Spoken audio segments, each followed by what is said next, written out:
What's up, everyone? Welcome to the SmackDown Watch Along. It is Friday, January 10th, and we are just a couple of minutes away from SmackDown going and getting started. I'm going to be hanging out here with everybody today, doing a watch along, hanging out, chatting about the show, and let's see what goes down. Of course, this is another 3-hour SmackDown, which is going to be quite a long one today. I don't know also what's been really announced for tonight's show. Last week's show was clearly the first one for 2025, so we knew that one was going to be like a little bit more exciting. So I'm hoping that this one delivers as well. LA Knight is challenging, of course, for his United States Championship, against Shinsuke Nakamura. So we will be seeing that.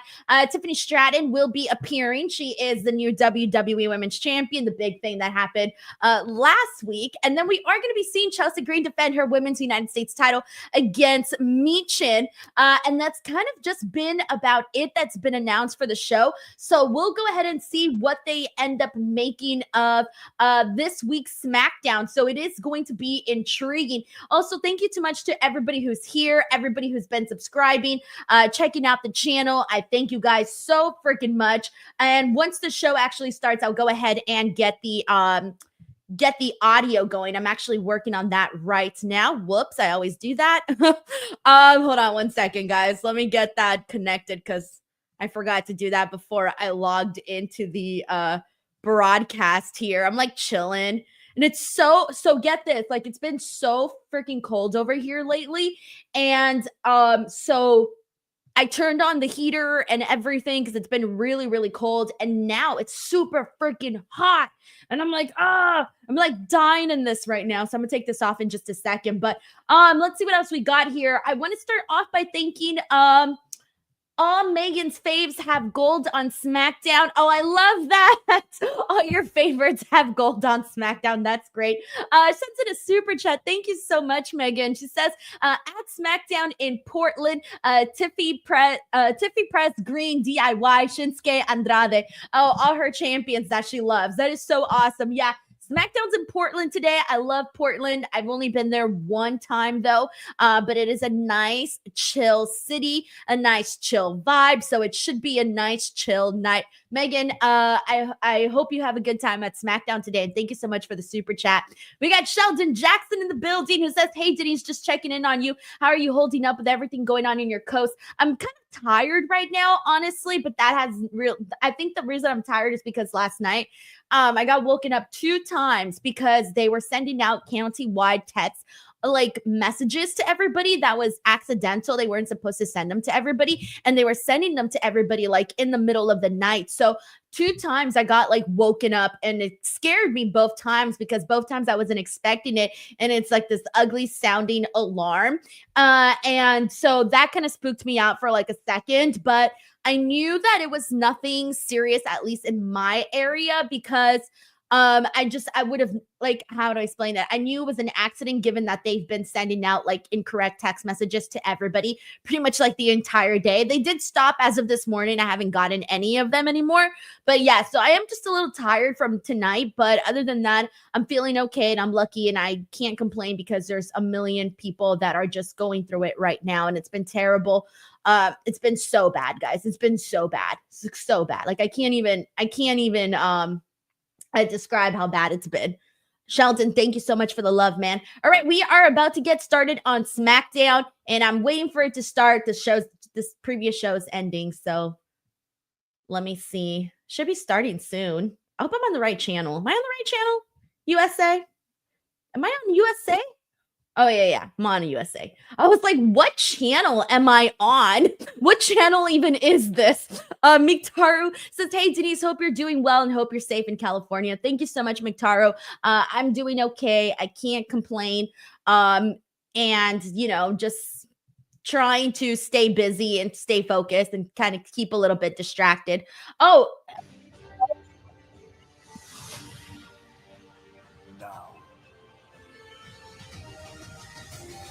in a nice balanced audio, please let me know.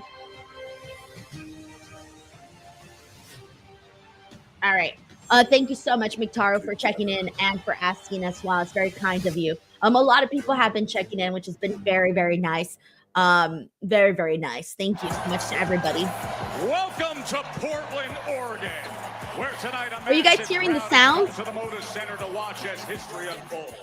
A week that started Let me see. Jeffrey says I'm good. It's back now. Yeah, you guys should be able to hear it. Okay, Ricky says he can hear it. Okay, good. Okay, everyone can hear it. Okay, good. I wasn't sure what was happening with everybody. Almost like, is it actually working? Hope it's actually working.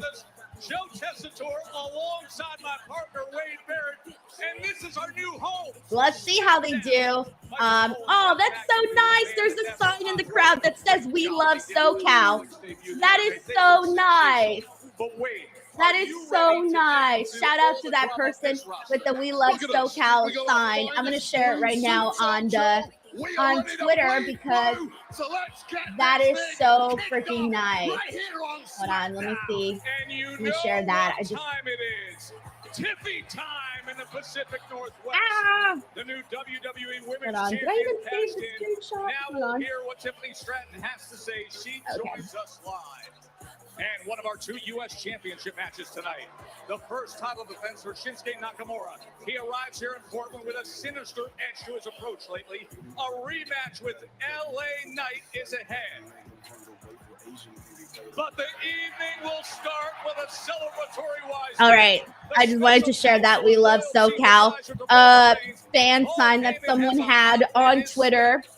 Someone says if I can turn it up. Yes, I can. Hold on. All right, is that better? I put up the volume a little higher. Let me know if that's good. For the first time ever, welcome to Monday Night Raw, live on Netflix.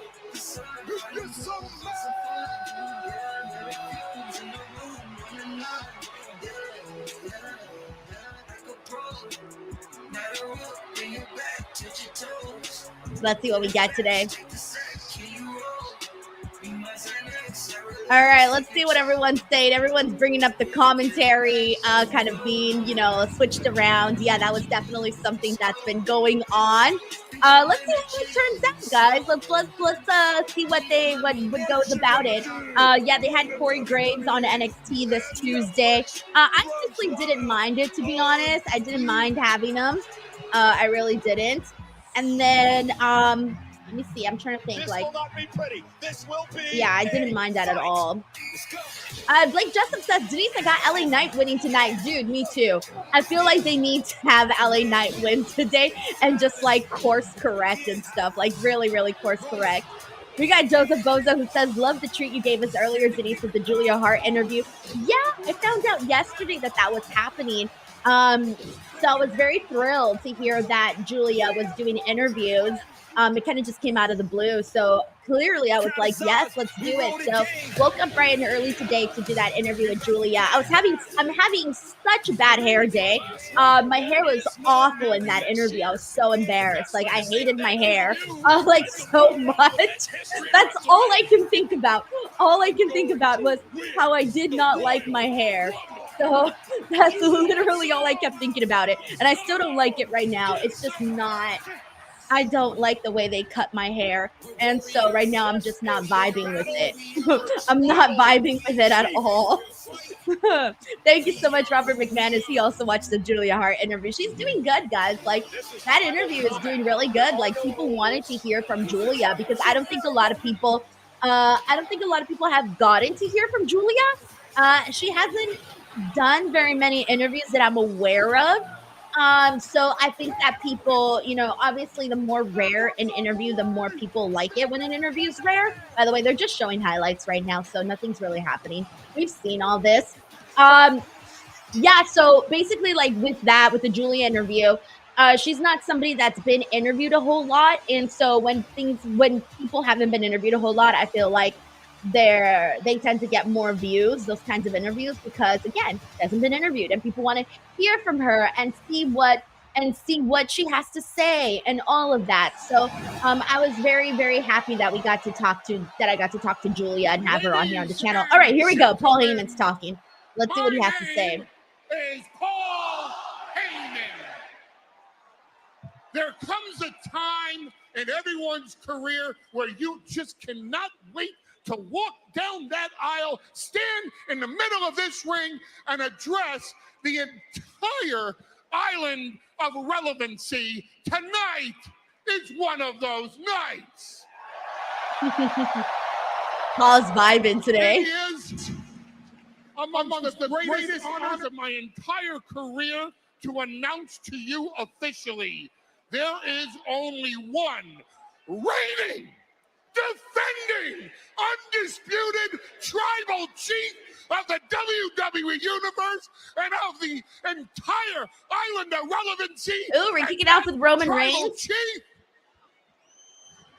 is he coming out? Roman Assuming he's coming out, right? Reigns.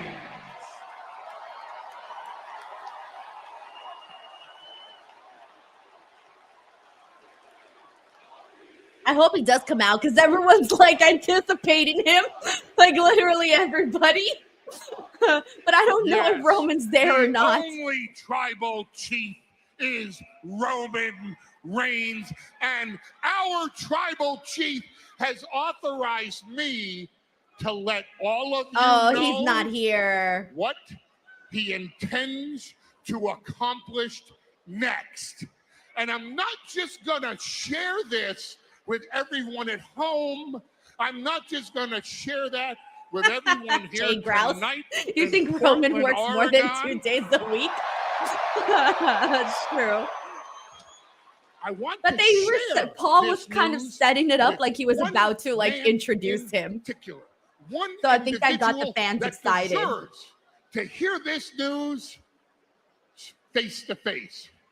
And that man is the reigning, defending, undisputed WWE heavyweight champion, the American Nightmare.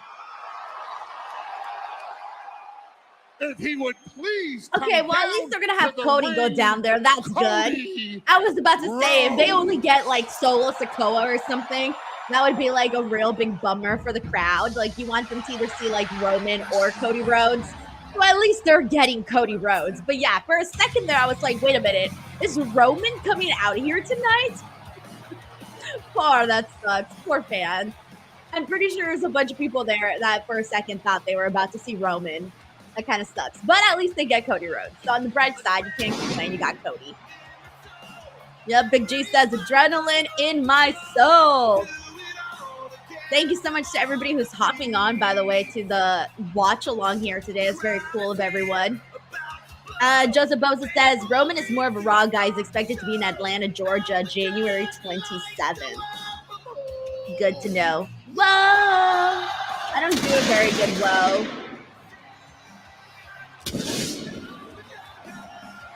I have to do the whoa with like everybody else, or else it just doesn't come out right. Like, I got no confidence in my whoa. This is a non-confident whoa.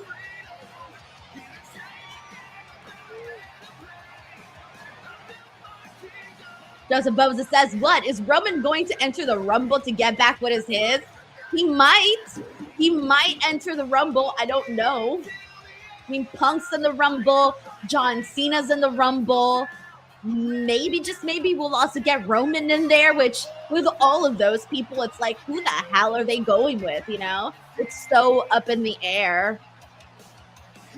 Chris Robinson says, are you watching on Netflix? No, I'm actually watching on Stream Direct TV. I actually gotten so used to watching on Stream Direct TV. And plus, with this, I don't have to turn on NordVPN. So I'm good. Like, I can watch on DirecTV and be okay. So this is how I usually watch SmackDown ever since they moved to USA. Before, I used to watch on Fox, on the Fox website. But now that they're on USA, I watch on DirecTV without having to use Nord, which is great because then I don't have to turn on extra buttons. Sir, you deserve every bit of that response and even a whole lot more.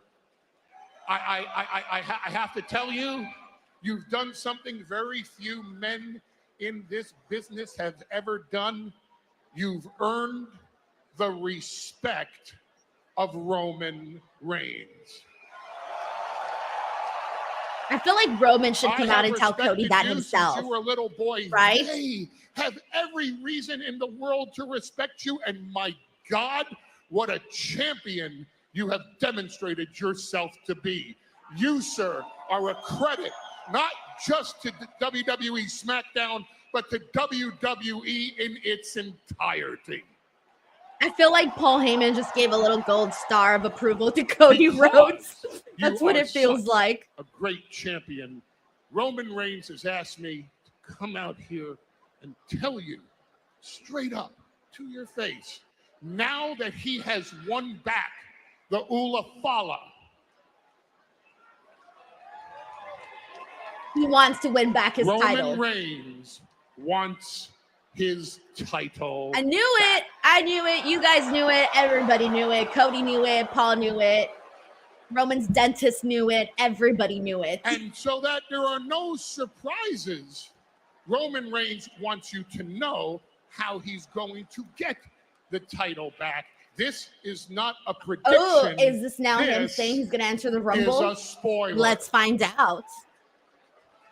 Roman Reigns hereby declares he is entering the 2025 men's There you go. Royal Roman Rumble Reigns is in with the Rumble. full intentions of winning and going on to WrestleMania to fight you once again for the championship. And so, respectfully, with that in mind, Cody Rhodes, what do you want to talk about?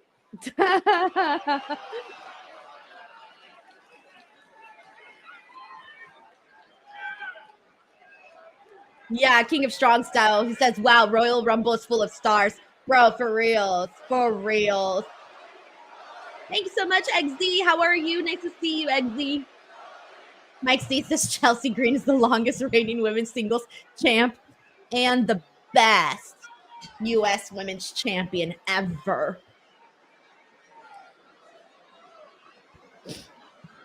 You know what I want to talk about? Oh, there's Kevin Owens. Hey-o. Is he coming through the crowd? Yeah, he's coming through the crowd. That's cool. I always like when wrestlers do that.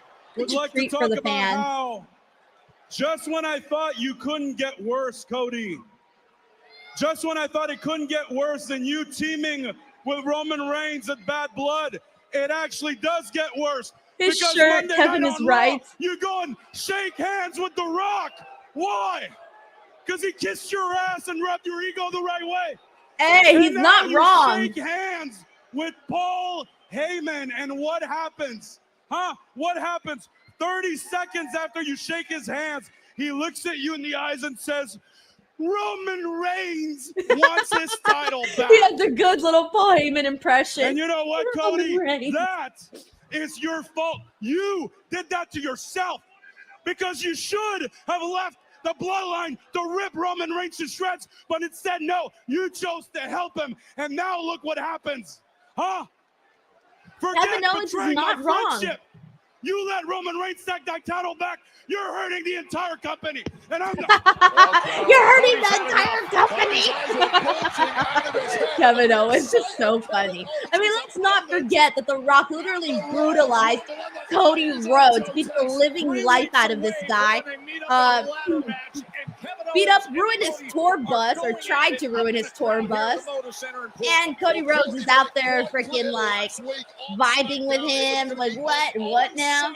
And then Roman, all the things Roman did to him. Oh, there's Fatu and what's his face? Jacob Fatu and Tama Tonga right Call in his the face. face of the wise man.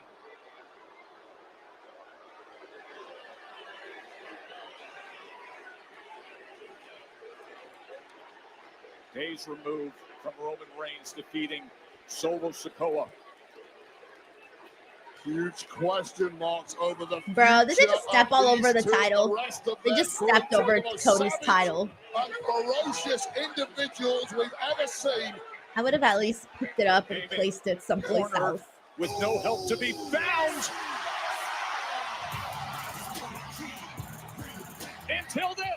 There's Jimmy. Oh no, Jimmy with his big toe. You can tell because he was like running all funky. Super kick to Jacob. And one for Tama.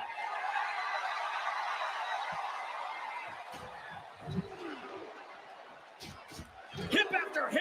Jimmy Uso clearing things up for the wise man. You can feel the relief oozing out of Paul Heyman. Steel chair in hand right across the back of Tama Tonga. And the Samoan werewolf beats it. You've got to meet savagery with savagery, but it might not be enough. What the hell? Oh, damn. He spun. Jacob Hey, Batu's wearing almost like a shield kind of a jacket. They did something very, very wrong when they created Jacob Fatu. Looks interesting. There may be no stopping the man. And now Jimmy is in deep trouble, Wade. I don't know. I don't like seeing Jacob. I don't want this to come out creepy, but I don't like seeing Jacob Fatu with the thing, like something on. I feel like I've gotten used to him having it on. He just it's weird seeing Jacob Fatu with clothing on the top. I can't explain it. I'm already used to how we're normally seeing Jacob Fatu with the other shirt that he also wears, like the cutoff one, the regular cutoff t-shirt that he wears. It's either the regular cutoff t-shirt or just like skin. This is like weird for me. Jacob Fatu. Kenny Dykstra, our producer, just got laid out. Solo Sikoa nowhere to be found. Now there's Cody again. Cody is back. He went up to deal with KO, and now back to take care of business. Facing off with Fatu. The undisputed champion. Sending him out of the ring. It all started. Cody's so pumped. The wise man. Announcing to the crowd here in Portland, Roman Reigns' intentions. Cody's response interrupted. So, like, are we finally getting into Jacob Fatu and Cody Rhodes? I mean, I know we've seen them wrestle. I mean, we haven't actually, no. We haven't, right? It's only been in tag matches or, like, multi-men matches. So I feel like we're finally going to get into that from the looks of it. Yeah. See, that I'm interested in. I'm very interested in that. All right, we're on the first commercial break. In the meantime, let's see what else we got here. Yeah, so I'm looking forward to that. That's something exciting to like look forward to. Mike sees like Cody versus Jacob tonight. Book it. I don't know if it would happen. So yeah, I don't see why not actually, now that I think about it. Like that would be really fun, and it'd be like a nice reward for a 3-hour SmackDown. If at the end of it we can get Cody Rhodes versus Jacob Fatu, I would love to see that. One Undone says tag team match, player. All right, let me get caught up here with these super chats, by the way. We got Daniel Molinix. Thank you so much for your kind super chat. He says, glad your home is safe from the wildfires. Yeah, that's the good thing, is that I'm like not close to where I would like, I'm in the urban area, away from like the nature-esque areas.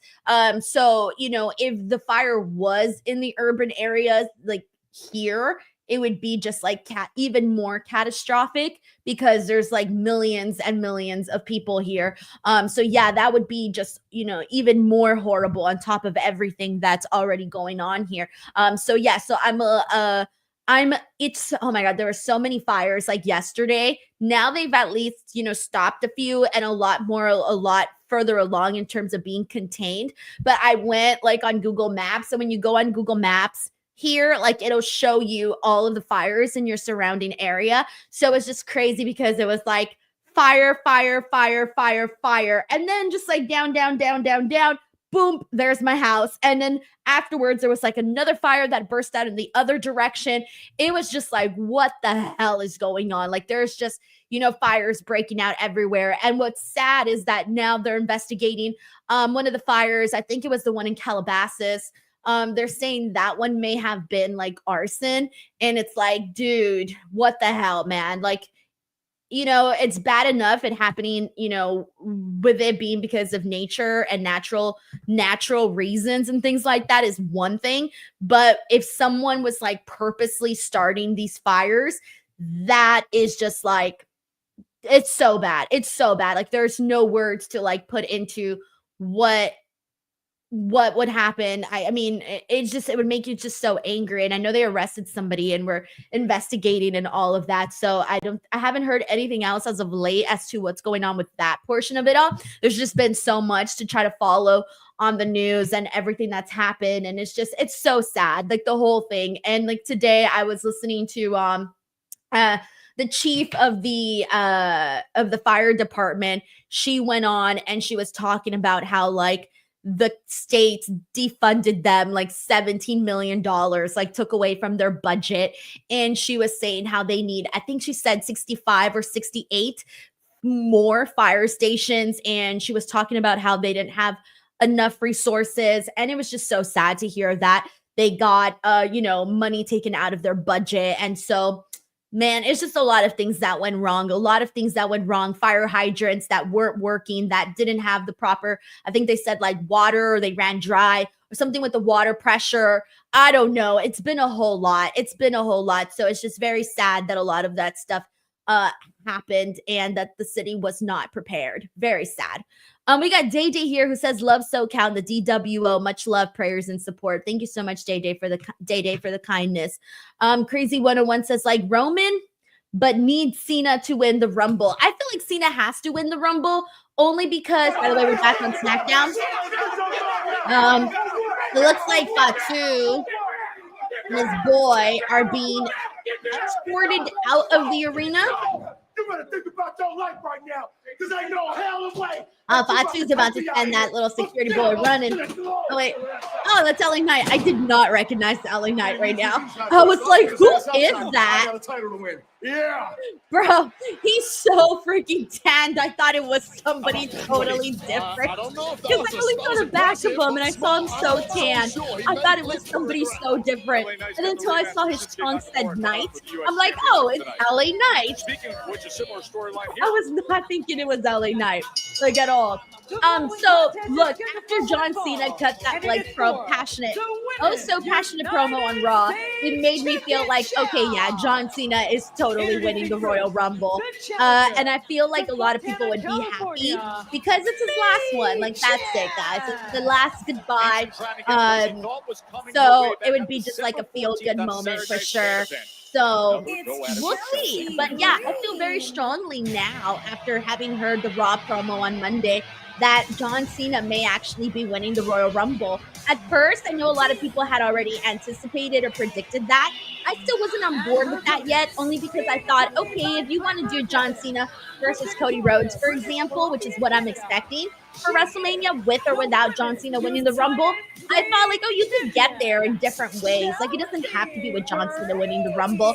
But again, after the promo, now I'm like, yeah, he's for sure winning the Royal Rumble. So we'll see what happens. It'll be interesting though with Roman Reigns in the Rumble though. Like, who the hell's eliminating Roman Reigns? You know, imagine if like the final two are John Cena and Roman. Which, by the way, there's nothing more exciting, and you guys know this. There's nothing more exciting than when you're down to the final 4 people in the Rumble, and it's even more exciting when all the competitors in the actual ring are guys that you think legitimately have a chance at winning. There's nothing more exciting than that. Crazy 101, thank you so much for the super chat. All right, let's get into Michin and Chelsea Green, which is about to begin momentarily. I've been, when was it? Last week I said that I have a feeling Michin is defeating Chelsea Green for the United States Championship. However, I didn't realize they were doing this match this week. I don't want to see Chelsea Green drop her title because I think they can have a lot more fun with her as United States champion. But if anybody were to defeat Chelsea for the title, I also do think it would be Michin. But I don't think that I think it's the right time though to take the title off of Chelsea yet. I still think she can have a lot more fun with it. Joseph Boza says, you mean Michin versus Karen? Off to a good start is Michin, which gets a cover funny. up the leg and an easy early kick out by Chelsea Green. But wait, the psychology when it comes to Michin here, she's never. I think they got to get Michin hot again. Because 24 mentions Michin didn't even get a televised entrance. I think like for a moment there she got really hot and then it kind of died down. I think they need to get it back up before if she were to defeat Chelsea Green. To herself in a circumstance like this, and she stretches her out here. I think they should keep the title longer on Chelsea and eventually have the person that takes it off of her be Piper Niven. Because that one I think the crowd, the fans would be more into because of obviously their friendship. Chelsea with great ring awareness getting out of the way and now sending Michin out onto the floor. We are watching Chelsea. Don't you worry about that. Raymond Williams, but is it a 30 or 40 men Royal Rumble? Remember when he did the greatest Royal Rumble ever in Saudi Arabia? That one was like, wasn't it like 50 men? It was a big one. But no, this one's a 30 men Royal Rumble. But I remember when they did the greatest Royal Rumble and they had so many freaking guys in that. Was it 50 or was it 40? Try to remember how many people that was. Also, we're back on a commercial break.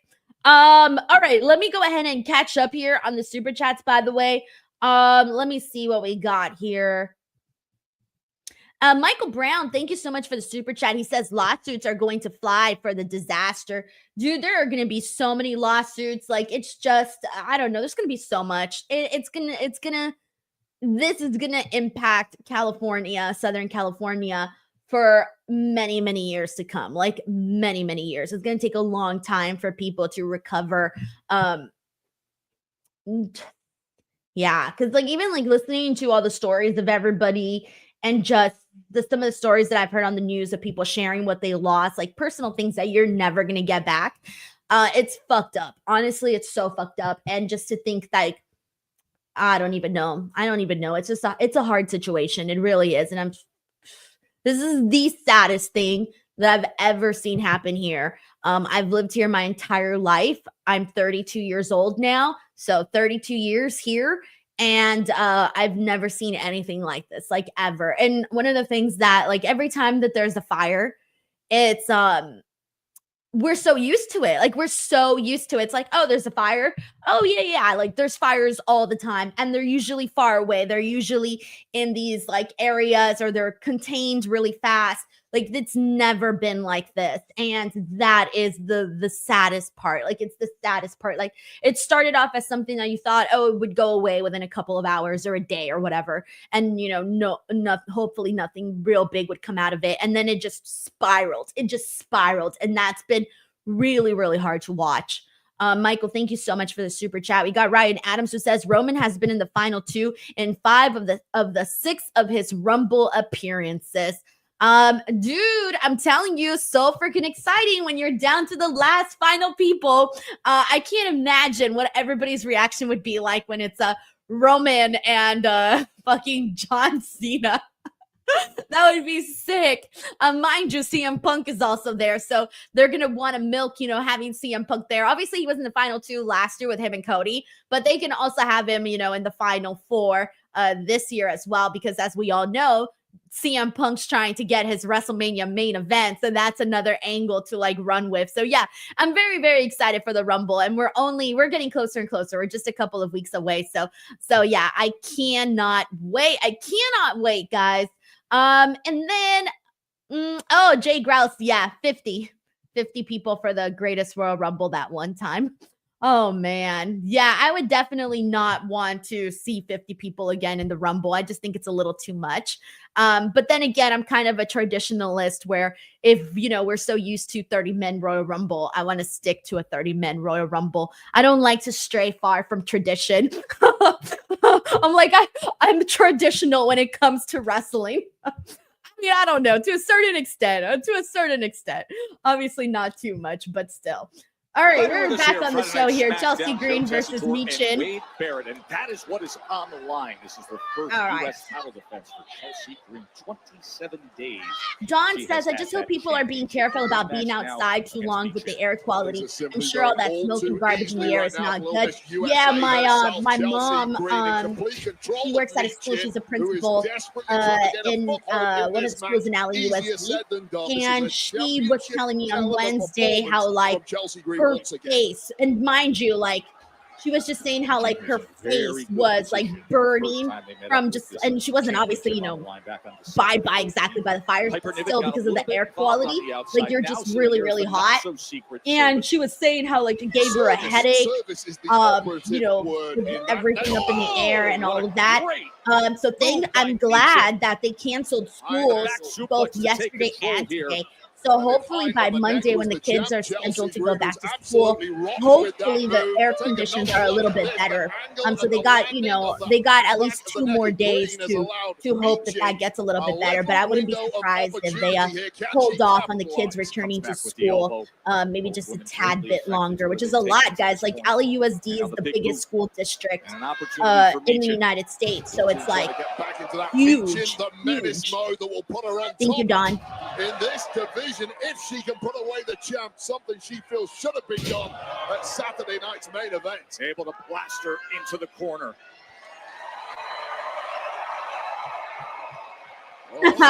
Michin knows how to get the people's attentions. What is this, a twerk? It's able to land it. Cannonball. Boom! Right on the bullseye, the kisser of the champ. Chelsea able to survive. Have a look at the impact of this cannonball right to the jaw of the champ, Chelsea Green, who is looking worse for wear as a Secret Service member. Piper Niven with the sunglasses and then calling her calling her a CIA secret agent. On the main roster for Michin. She kind of does look like it with the hair bun and the glasses and the black suit. It looks like she's going to break into a museum and steal some valuable. The forehead of the challenger, Michin, wasn't enough the first time around, and now we're seeing some real frustration from the champ, who felt this should have been put to bed. Big night here. You know what I would like to see more of for Chelsea Green's United States Championship run? I wish they did more skits where she's at, like, all of these random places, you know, sort of commanding better, like, getting out of the way is Michin. Commanding people to respect her because she's the United States champion, where she's all delusional, you know, trying to get all this attention. Maybe she's at a restaurant, she's being a Karen. Michin. Kind of like what she shared with her video. She shared a video of her. Oh God! She like just Michin just kicked the sunglasses off of Piper. And just when Wait, they didn't actually come off. The sunglasses didn't actually come off. Chelsea Green. That's funny. As a distraction, so she has to handle her. Chelsea Green still. I'll be happy if Michin wins, but I also don't want Chelsea to lose. And the champ is but we can't have it both ways. Could it be cross body? Oh, she turned her around though. Oh, Michin. All right, so it does seem like, yeah, they're gonna keep it a little longer on Chelsea. But the way that she defeated Michin, they could make an excuse to like run it back though. Like they could run back this match again, or we can end up in a situation where we get into I also don't want them to rush the Piper Niven Chelsea storyline either, because they're so funny together. You know, 7 days ago, Michin defeated Piper Niven, and now she has to take that from Piper. When she landed that crossbody, thought she was in position to get that singles glory, but instead the I feel like if they need to get Michin back on the path that she was on. the path that she was on a little bit before, because she had a little bit more buzz behind her name for Michin. Yeah, one of the great benefits of being here on Friday Night SmackDown is we get to broadcast this incredibly deep pool of talent in the men's tag team division. Oh, yeah, there's a ton of hungry tag teams and only one set of championships to go around. That spells chaos. Let's see what they're going to promote here. Last week on SmackDown, we take a look back at some of the Oh, it's the tag team stuff. That's one of the things that I definitely noticed last week, is that they're giving a lot more love to the tag team division now with the 3 hours. I just wish that I kind of like cared a little bit more. You know, I think that they took such a long time to really heat these guys up, that now I'm like, I know I like all of these teams, but do I love these teams? Like, am I that interested? It's a little rough. I'm not that interested, but now they at least have a chance to win us over. It's just that for me, no team feels incredibly hot, you know? Hey, Theory, these boys talking about tag title opportunities. Tag title? We had the tag team championships longer than all of you combined. Come on. Hey, maybe we should take advantage of this transfer window, you know? Take our talents to Raw, where a certain handsome, bald-headed jam actually knows how to handle real superstars. That's perfect. You guys want to go very real superstars? I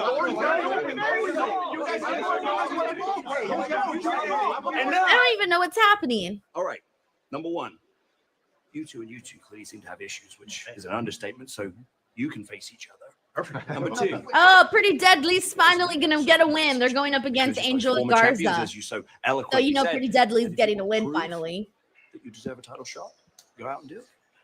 And number three, don't interrupt me ever again, Grace. Oh, Adam Pearce didn't treat us this way on Monday, did he? Well, let's go find. See out there, Flops.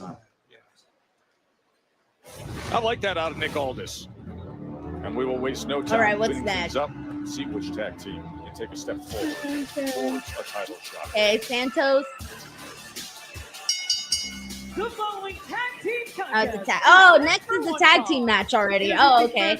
I thought we were going to something else. I didn't realize the match was like next. All right, so Los Garzas versus Pretty Deadly is coming up. So let's hope they let them go a little bit here. Because if they let them go a little bit, we can have a fun little tag team match. So we'll see what they do. They can either go a little bit or they're going to cut it super short. So we'll see what we end up getting there. So talented, so capable. Oh, Jay Grouse. Did I say against Angel and Garza? I'm sorry, Angel and Berto. By the way, I don't like calling him Berto. I have to say Umberto. Berto just feels weird. I got to say Umberto. Thank you for catching that. I didn't even catch that I said that. El Guapo, thank you so much for the super sticker, bro. It's very kind of you. We got Day Day here who says Braun Strowman won the 50-man greatest Royal Rumble. Yeah. God, that feels like forever ago too. I can't believe how long this partnership has gone on already with WWE in Saudi Arabia. I remember like, it's just, oh my God, so many years have gone by now, you know? This feels like it happened 50 years ago. Day Day, thank you so much for the super chat. I appreciate you, man, sending that in. By the way, I want to go ahead and give some shout outs because I don't think I've gotten a chance to like really shout everybody out here. So if you're here, if you're in the live stream, please, if I haven't said anything to you, now is your chance. Like hop on in, say hello, tell me where you're from. If you're new here, anything so that I can like see what's going on. And then also I need to start getting some games. I didn't have a chance to do so beforehand, but I can also just multitask and get some games going for people right now. Melissa Cabello, thank you so much for being a DWO member, by the way, for 17 months. Says, Denise, have you ever been to Saudi Arabia for WWE? No, never, guys. And I don't think I ever will go. It's not, I don't think it would be a safe place for me to go. And mind you, from what I understand, and I'm not, 100% certain, but I heard somewhere like if you go to Saudi Arabia from the United States, you have to like sign a document and like saying, I know that I'm going to Saudi and I know that if something happens to me, the United States government is not responsible for me. I don't know how true that is or what the details of that are, but that's very, very that's not reassuring. It's not reassuring. And clearly it's different when you're the talent and you're traveling with the company. That's totally different than like going on your own. So like for example, when I go to London or when I go to all these other places, you know, I'm traveling by myself. I'm flying, I'm going on my own accord. But I don't even think you can, I don't know how that works over there. So it would just not be a safe decision to make on my behalf to go over there. And I just wouldn't feel too right about it. So unfortunately, I will not be attending Royal Rumble 2026. That just would be, it would just not be the safe choice to make. But Melissa Cabello, thank you so much for asking. We got Herman Takar here, who's from Sacramento, I believe. I just said I just see Sac, so I'm gonna take it as Sacramento, unless Sac means something else. Hold on, I'm trying to think. All right, I'm gonna take it as Sacramento. We got Sladana here, Velsinovich. I love that last name. I know I'm not saying it right, but it sounds nice. Well, it's spelled nice. Who says they're from Serbia. Thank you so much for hopping on. We got Sarah here. Sarah, nice to see you. Hope you're doing okay. Ricardo Chavez, Canadian over here. Shout out to Ricardo and shout out to to the Canadians because Canada came through and helped out Los Angeles. Like they were on it. I think like right away. That's like within, I think, hours or so of the fires breaking out. They were here and they were, you know, flying above us, doing water drops and all of that. So shout out to anybody from Canada because that's incredibly nice of them to come out and help us. Eggsy Trek Deadeye, who's watching from Illinois. We got Tracy WV, Don the Visionary, who's a regular here. Nice to see you. Also nice to see Mike C, another regular, Christopher Leclerc, Mike Kowinski from Corpus Christi. We got Andrea Price, another regular. We got Jonathan McMillan. Hey, what's up, Jonathan? Thank you so much for watching that interview with me and Julia Hart. She's just the sweetest. She's a baby. She's a baby. But she's so sweet and just as young, vibrant person. So it's really great to see her. Nick Steele from Utah. I haven't been to Utah, by the way. I've been to Park City and Salt Lake. So I had a good time the both times that I went. Totally different from what I'm used to. By the way, it's so funny because I remember my experience in Utah was I was walking and talking on the phone, and I talk really loud. It's very, very quiet in Salt Lake. That's one of the things I noticed. It's very, very quiet. So I'm like walking, talking on the phone in Spanish, mind you, because I was on the phone with my grandma, and everybody kept turning to look at me, and I was like, "Oh my God, am I a freak? What's happening? Why is everyone looking at me?" So that was very funny. It was kind of a trippy experience, but other than that, I had a really nice time, and it's kind of a fun story for me to tell because I felt like I stuck out like a sore thumb in Salt Lake City, Utah. And Park City was so beautiful, especially in the snow. So beautiful in the snow. This, according to Nick Aldis, is an we got one and done here. Karenga Snowden, Wayne, Taylor Cannon, Raphael Smith, Stuart Bridgman. Let's see, Bryn Hawking. Let me see who else we got. We got Joe Compton in the building. What's up, Joe? Kieran's like I can be your bodyguard. I don't think that would be enough, my friend.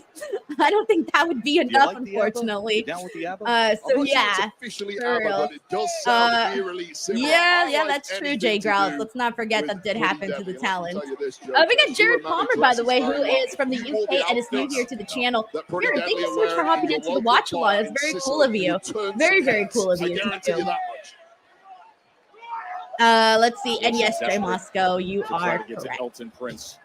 And then I'll get to the most. Who else we got here? I want to make sure to shout out some more people. We got Tiago here. Damiao. Ooh, I don't know, but it sounds nice. Portuguese here. You're doing an amazing job, Denise. Thank you so much, Tiago. That's very kind of you. Very, very kind of you. Melissa Cabello says Mexico is helping too. Yep, I saw that as well. That was very nice to see.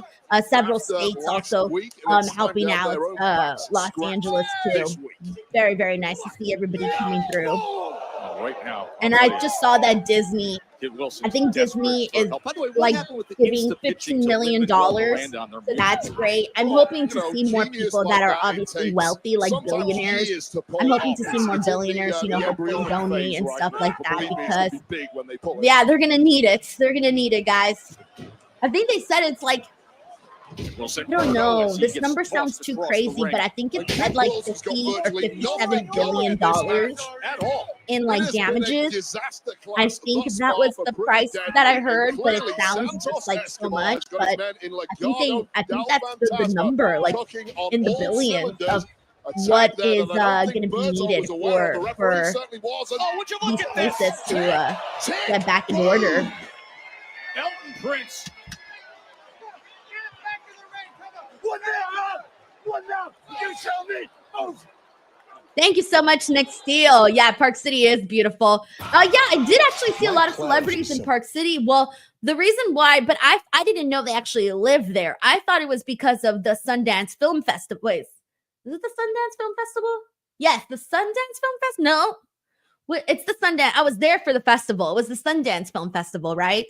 I'm pretty sure I was there for it. I can't even remember. It's so bad. It's so bad. But I remember there being a bunch of celebrities there, but I figured they were just there for the film festival. I wasn't sure like how many of them like actually lived there, but I'm sure they do because of like the snowboarding options and the skiing options and just all of that stuff. So yeah, really, really great to experience that. We got Carlos V, who is greetings from a cold Miami. Well, cold by Miami standards. I saw that there's like a bunch of places too that are currently in snow and ice and all of that. Oh my God, there's just a lot going on. A lot going on. We got Christy Parker in the building. Christy, thank you so much for hopping into the watch along. Let me get into some of these super chats here because I think I'm a little bit behind. Here we go. We got Judah Asante. Judah, thank you so much for the nice super chat here. Says, passing through to show some love and respect to my homegirl and the #1 wrestling channel with everybody's... Oh, wait, I got to redo that. I got to do it with my LA Knight voice. Hold on. Oh, crap. Now it's not coming out.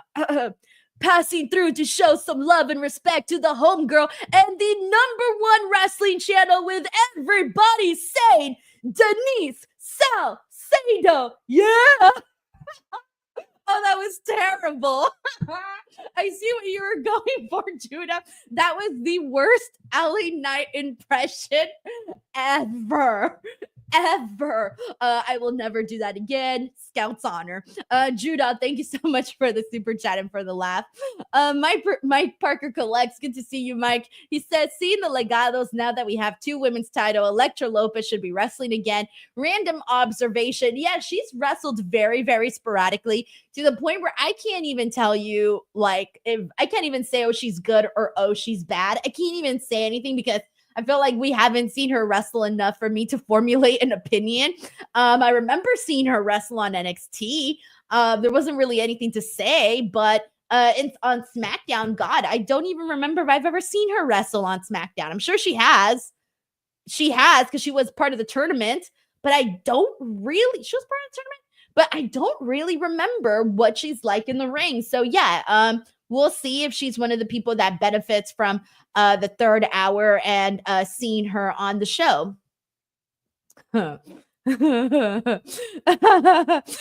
and Done says, was that a bad LA Knight impression? Yeah. Tiger Claw Gaming that was a very bad impression. Oh, man. That's so funny. We got Day here who says TikTok video showing a kid professional interview with Rey Mysterio unmasked. That was like OMG, and he's been taking pics with fans unmasked. I feel like at this point we all know what Rey Mysterio looks like unmasked. Don't we now? Don't we now? Like, be honest. Here in the chat, have you seen what Rey Mysterio looks like without his mask? Right? Yes or no? Thank you, Charles, for the kind comment. I'm glad I made you laugh. And also Know It All here who says, hello, Denise, new subscriber, snowed in from Memphis. Oh, I'm so sorry you're snowed in.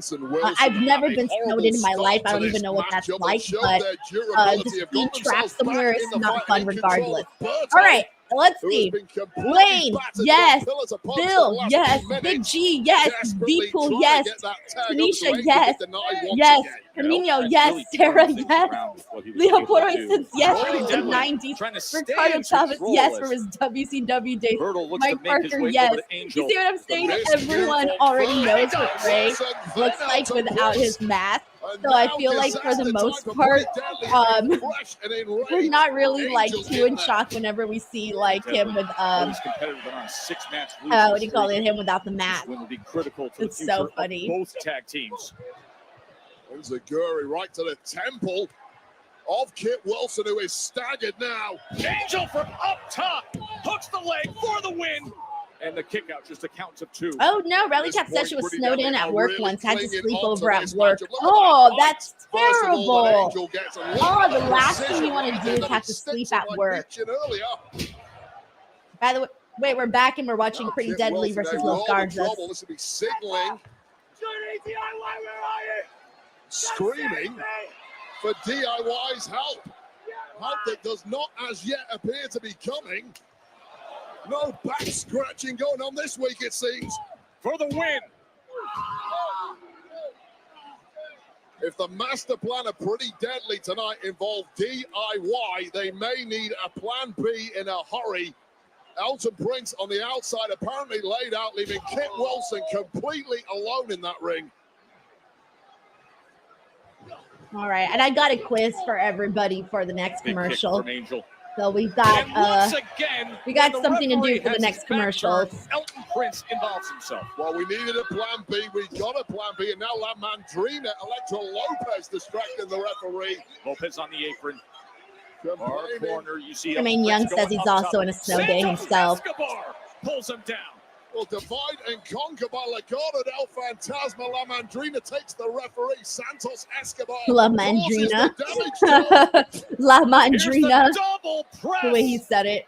And Prince with the big Wait, are they slam actually down to giving close Los it Gardas out. a win? Yes.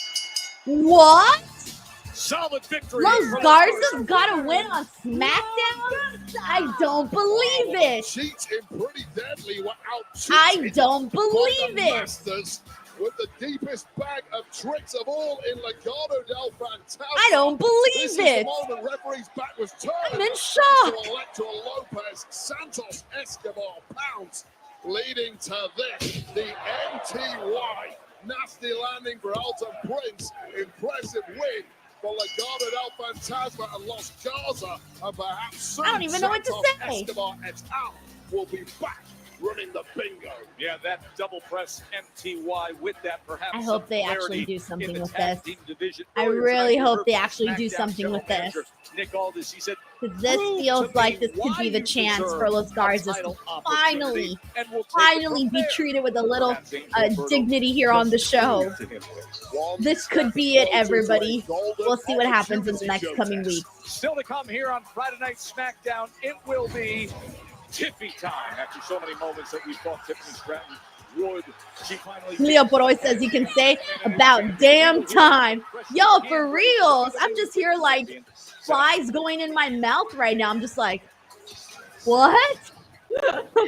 Did I just see that? But up next, All right, we got LA a Knight chance coming to in get next. back the title for LA Knight.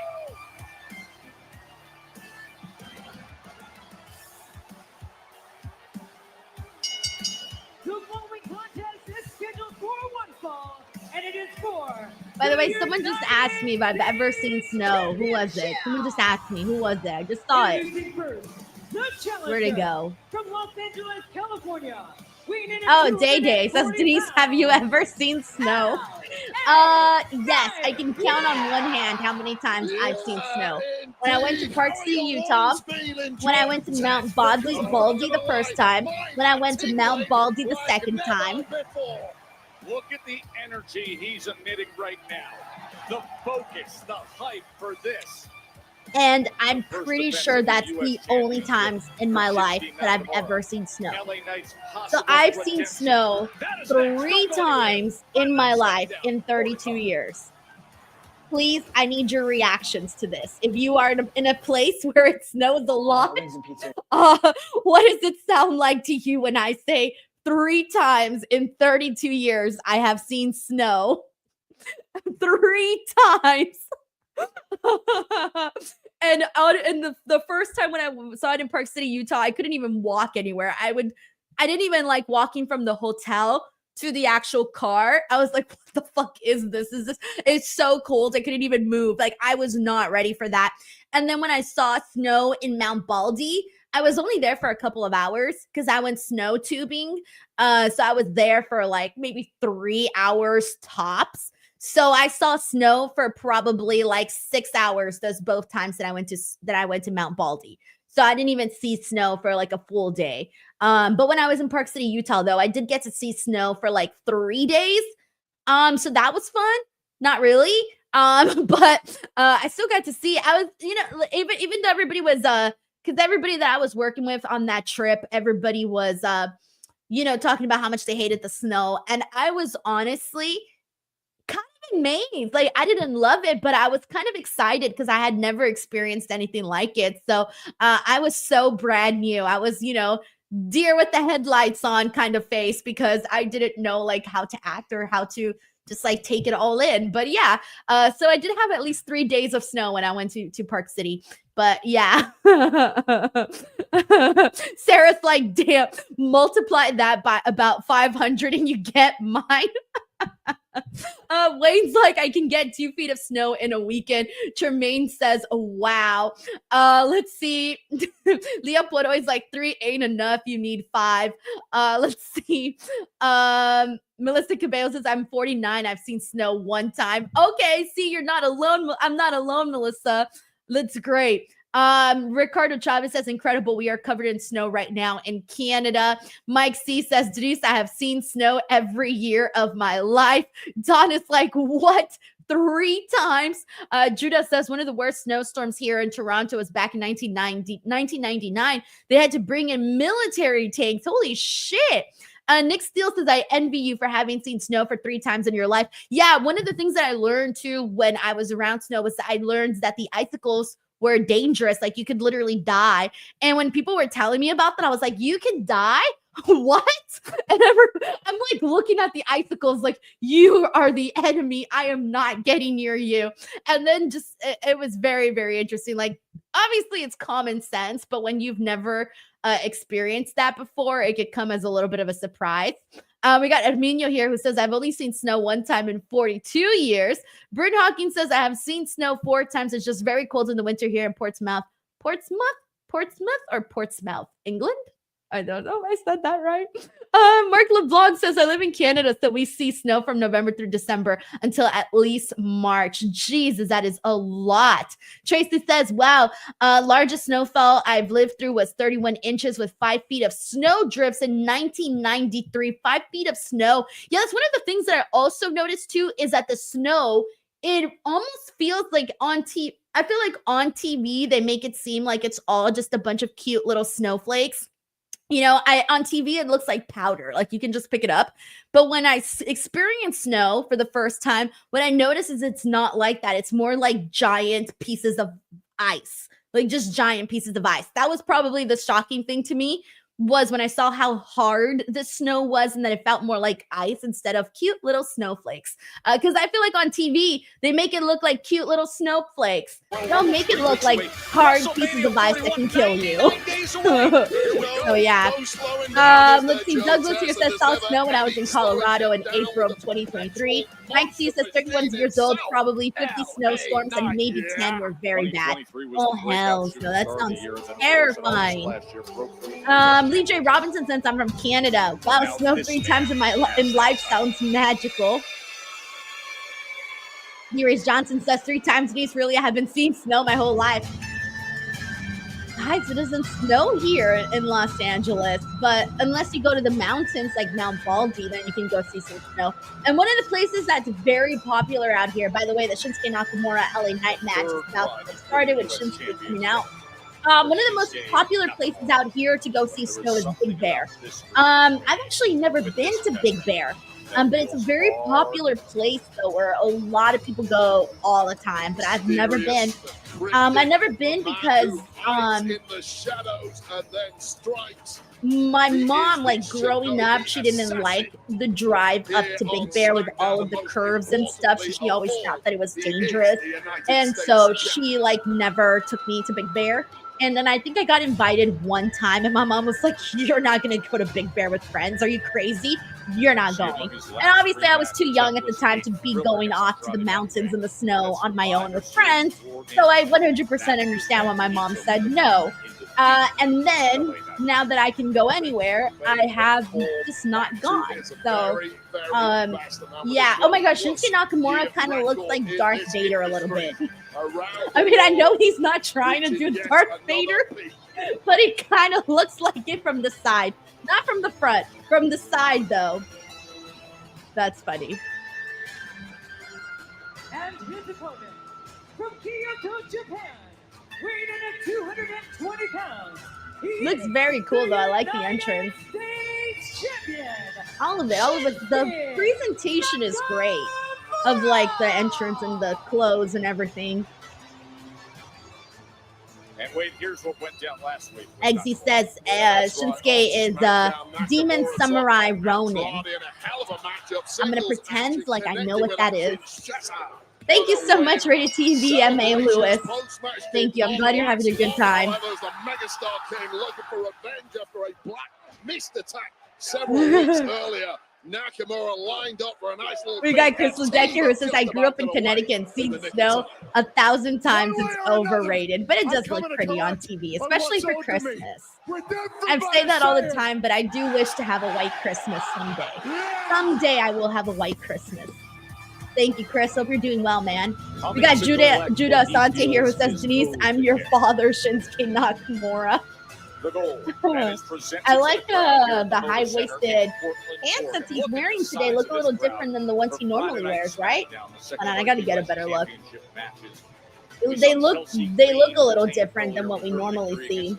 And now this much anticipated rematch of Nakamura and LA Knight. What a week it's been in WWE when it comes to highly contested title matches. You know what we saw with Raw on Netflix? A little different, Ripley, not too different, but a little different. Around her waist. I would honestly buy those if I saw those at the mall. Record-breaking evening, social media reach of 223 totally would. Judah, thank you for the super chat.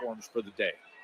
Box office after box office. And Ross Thompson says Darth Vader was based off on a samurai, so you're right. I didn't know that. Doesn't look quite right. Eggsy says Denise Ronin is a samurai for hire, like a He would tell you that gunslinger. as well. Now, let's get into the strategy here, Wade, because I always find rematches to be fascinating as to what was learned in the first go and what strategy can be changed and how to take effect when you get into the rematch. So you look back at what we saw in Survivor Series on November 30th. What was learned by LA Knight? What was learned by LA Knight is that Shinsuke Nakamura is an absolute master at the art Dr. J. of Merritt war. says He snow only is fights pretty, but having to battles warm up the on his car, own clean the car up, terms and can get shovel into the the snow. minds of Hate it. Oh yeah, that opponents sounds like a lot of like work. no You're like, I'm other. just trying to go to the grocery Of course, store. I don't LA have to Knight do has all got of this. nothing to lose. Yeah, I can He's see how that'd playing be with house annoying for money, sure. And he wants his gold back now. He keeps Shinsuke Nakamura's games and tricks out of his mind is the question we're about to find out. All right, does LA Knight get his title back here today, guys? Yes or no? Put it up in the people have come chat. here tonight Let's see what everyone's and it is up I'm to gonna say LA yes. Knight to give Like, the come on, people let's just- what they want. I'm gonna That say is yes, a but big then dub I might also for the be wrong. I'm not too megastar. confident in my yes. Who played part-time security guard earlier tonight, throwing Jacob Fatu out of the arena as if he didn't have already enough on his plate with Shinsuke Nakamura, and taking his eye off the ball for a split second, of course. The Japanese superstar. We got a lot of no's. No. With violence. Ricardo says no. Big G says no. Leo no. Jeremiah no. Julio says no. Victoria says yeah. Jay Grouse says probably not because Jacob is coming. Chris says yes. Nick Steele says no. Chris Robinson no. Zeno Lauer no. Tremaine yes. Judah says, as much as I would like to see LA get the title back, it would be too early. Let Nakamura have a good run. Luis says no. Mike says yes. Charles says, I say yeah. Courtney predicts someone might interfere. Tremaine Young says yes. We got a lot of no's. Oh, I'm disappointed. Targeting that lower leg DQ finish. Nakamura, of course, highly skilled jiu-jitsu exponent, position strikes, inescapable. Heading into the show, I thought we would, but once the match started, you get the vibes, right? Like, you get the vibes. Like, you can kind of tell sometimes. I don't know, once the match started, I felt like I lost a little bit of running knee as he had. I lost a little bit of thinking that, hey, it might actually happen with LA Knight getting the title back. Collapsing after that impact. There's a crunching landing. Try and brace yourself for those kind of falls all the way to the outside of the concrete. Yeah, they're taking their time with this one too. They're working at a slower, much slower pace. But there's your answer. The megastar looking to come back here. Thank you so much, Tracy. She says, glad your family are safe. Heard from John C, question mark. I have not heard from John. I don't know if he's here right now. I don't think he is. John Taylor. I know he was driving to go pick up his family's horses. So I don't know what the update on that is. Hopefully we hear from him soon. Yeah, because I think he's in Montana. And obviously, as you guys know, people have to find places for their pets, especially those with horses. It's not like a dog or a cat. They need much more space, and you can't be in shelters or hotels with a horse. So yeah, no, I haven't heard from John. So solid. A little different when you hit your head on Sarah says she just spoke to him in the morning on Blue Sky. He's good. Okay, good to know. Good to know. Thank you so much for letting us know, Sarah. He's coming to get what is his. Easier said than done, however. Nakamura historically raising his game in championship matches. VIN says 3-hour show, so this title match could go 20 minutes with 12 dedicated to commercial time. I saw somewhere that they said that it might not stick to 3 hours, by the way, for SmackDown. Kind of hope that it does go back to 2 hours. 3 hours. 3 hours last week was great, only because of that Tiffany Stratton moment. And it was an overall fun show, but this show is definitely feeling a little bit more like, oh shit. You're starting to feel a little bit of those 3 hours for sure. All right. So in the meantime, guys, while we are on commercial break, I am going to go ahead and play trivia with everybody. We're going to do live trivia. I just picked a random one out of BuzzFeed, so we'll just rock with this. So I'm going to have you guys help me get the answer. So I'll wait for you guys to help me get the answers here. So don't fail me now, everybody. I'm counting on you guys. Here's the first one. Where is The Departed set? I didn't watch The Departed. I'm going to rely on the audience for this one. I don't know the answer. By the way, the quiz is called Genuinely, if you can get A+ in this pub quiz, then you've got top tier general knowledge. Oh no, I'm off to a bad start. But everyone here in the chat is saying Boston, so let's rock with Boston. That's correct. Boston is the answer. Woo! All right, let's see what's next. There Will Be Blood. There Will Be Blood is loosely based on which book? Oh, fuck, I don't know this one either. Is it Dig, Blood, Oil, or Inside Oil? All right, I'm gonna wait for the chat and go with the choice that I see most here in the chat. I'm going to the audience again. Oh God, if this was what do you call it? Oh my gosh, Who Wants to Be a Millionaire? I would be done already. All right, I'm seeing everyone say oil and blood oil. All right, I'm gonna go with blood oil. No, it was just oil. No. All right, wrong. All right, what country is RRR from? RRR? All right, I'm going to give it to the audience here. Japan, USA, Denmark, India. I'm going to say no to USA because I feel like I would know that if it was from the USA. So I'm going to say no to the US. But everybody's saying India.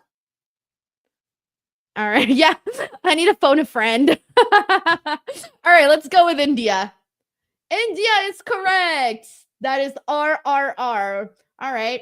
I thought these were going to be like other kinds of questions. I wasn't expecting like really just like movie questions. All right, Bridget Jones' Baby is what number film in the franchise? Oh my gosh, I've seen this one. I think it's the third one because it's Bridget Jones's Diary. Bridget Jones, she's the one where she's stuck between the two lovers. So I'm pretty sure it's the third one. And everyone in the chat is saying third, so I'm going to rock with third. Yes! All right, we're right. Woo! I love Bridget Jones. She is so funny. Every time I'm depressed, I watch Bridget Jones's Diary because she's depressed in the movie and we just vibe, you know? All right, I'm going to put a pause to the game and we are back on SmackDown. So, hold on. Let me put SmackDown back and then we'll come back to this. Hold on. There it is. All right. All right, guys. I could only stream one thing at a time. So every time I disconnect SmackDown to connect to the games, and then I gotta disconnect the games to come back to SmackDown. So it's not ideal. That's why I usually do screenshots. But since this time I didn't plan ahead, that's what it is. Right into the emotion of it all. Day says, I've never seen Bridget Jones. You should watch it. It's great. She's so funny. She's just like shit down out of luck, you know, and she's trying to find love and she's trying to get her life together. It's great. To get the gold back in the kick out by Nakamura. A stunning 2024 it was for LA Knight, derailed of late, but this is one way to get the train back on the tracks ASAP in 2025. We talked about it earlier when he was making his way to the ring to try to reclaim gold. If you think about the last 2 years, ESPN names him the breakout star in 2023. Then he gets through and does claim it at SummerSlam, only to be defeated by this veteran Nakamura at Survivor Series. And now he can start the new year fresh and regain the gold. Nakamura trying every dirty trick in the book, including going for the megastar's eyes. A referee unsighted. There's the roll up. O'Connor roll attempt. LA Knight almost eating that exposed turnbuckle that came off earlier in the matchup. Beautiful strike to the back of the head of the megastar, followed up by that sliding German suplex. And Nakamura Big G says, isn't there a Bridget Jones movie coming out? Yes, it's coming out, I think, in February on the Peacock. Dynamic force is Nakamura. See that it's Bridget Jones. I don't know which one it is though. I forgot what it's called, but I saw it on the Peacock. Bait opponents into position and then it. strike them where it hurts most. This match is so slow at Shinsuke and LA Knight. He won the championship in that PLE Survivor Series, but on SmackDown, he's on a 4-match win streak as he counters with the kick, able to parry and counter with the kick. Thunderbolts to the brain of the megastar, but amazing powers of recovery. Bridget Jones, Not About the Boy, February 13th. With a big chance here. That's the one that's coming out. Late kick out from Nakamura. Paint etched all over the face of the champ. Take another look this deep into a championship match at that level of athleticism and precision from the megastar is what took him to the gold in the first place and may well do so tonight. Spectacular night here in Portland with the United States Championship on the line. Can LA Knight reclaim it? All the momentum in the megastar sails. Desperation now from Nakamura. Countered by LA Knight. And it's locked in. It is locked in. Oh, you think Shinsuke taps here? I don't think so. LA Knight applying all the pressure. Let's see what happens here. Submission. Shinsuke Nakamura a million miles away from that bottom rope. Referee Charles Robinson taking a very close look at the champ. Yeah, I got to the ropes. And Charles Robinson forcing the break as Tremaine Young says this is an awesome match. To the rope. I've seen better, Tremaine. I've seen better. It's a little too slow for me. I'm kind of hoping it speeds up just a little bit. Now counted elbow attack blocked by LA Knight. You can see LA Knight. Oh, he didn't want to release that left hand, and now he rolls him up in the counter. Counter for counter like a chess game with a hell of a lot Okay, more it's starting to pain. speed up a little bit. This Thank stretch you. of This match is They heard me. incredible They were like, action don't between worry, we these got two. you. We're going. Nakamura. Give us a second. Hold your horses. Attempted that Kinshasa, no. But instead of Kinshasa, near roll up from LA Knight. Both men, toe to toe, move after move, no BFT, but instead, it's Nakamura. Spinning back elbow to the temple after a BFT attempt, and Nakamura now goes in for the kill. Second back I to don't the know. I chain. think there's still a chance LA Knight might win this. I don't think I'm counting him out completely here. Connected. Oh, wait, maybe now I am. No, he's too close to the ropes. Bro, get your foot on the ropes. Yeah. He was way too close to the ropes for that. They found a way. LA Knight survives it. Jay Grouse says, Well, put to this be in 2 times speed. hypercritical of Shinsuke Nakamura, it was a lax It's so cover, funny. not paying Hello to attention. Carlton Lineback. Thank you so much for hopping into the watch along. Hope you're doing good. That right leg of the megastar loose and simply too close to the bottom rope. That's what happens this deep into Carlton also championship wants to see matches. You LA don't Knight have all the win. faculty. I'm with you on You that don't one too. execute like you normally do. And for that reason and that reason alone, LA Knight still in the matchup for now. Turnbuckle is exposed as Nakamura comes in. But LA Knight Is this it? Hey, yo, we might actually see LA Knight win this title. No, he took too long. After he hit the BFT, he took way too long, and there you go. Jacob Fatu interfering. Yeah, he took way too long. After he hit the BFT, that was a sign that it wasn't going to happen. And why, oh why, in the midst of such a magnificent championship match, but they arrive. Just when the megastar had it won. Pop-up Samoan drop. The Samoan werewolf has arrived. You live and die by your decisions in this game, and that decision by LA Knight to turn Jacob Fatu, of all people, out of the arena a few moments earlier tonight, is one he will live to regret for a long time. Oh my God. Oh, here comes a hit right to the head of LA Knight. After he's already absorbed such a draining punishment going toe-to-toe with Nakamura. Man, Fatu has been running rampant on everybody. Out here right now, and who the hell can blame him? And this is how we finish off the U.S. Championship with these absolute unleashed mad dogs. Good. Moonsaults onto Guys, the former we US might champion. actually get Jacob Fatu as United States champion. Maybe, I don't know. We would have to. He wouldn't probably defeat. He probably wouldn't defeat Shinsuke because he's a heel too. Cody and Jimmy. I guess that's why part of me would have liked to see LA Knight win the title, so then that Jacob Fatu could take the title off of him. I would have loved to see that. So it took these superstars to leave the locker room. Super kick after super kick. Perhaps the only two superstars in the locker room with the cojones to take on these two madmen. Right into the steel steps as Jimmy Uso sends him over the barrier.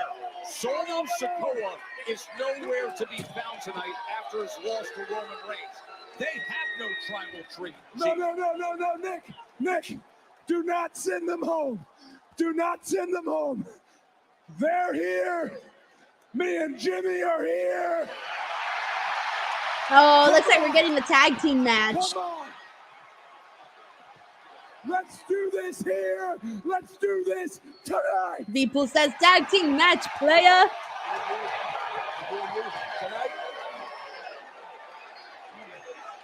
Gentlemen, regardless, listening to Cody Rhodes' demands. Do it, Aldis. Yes.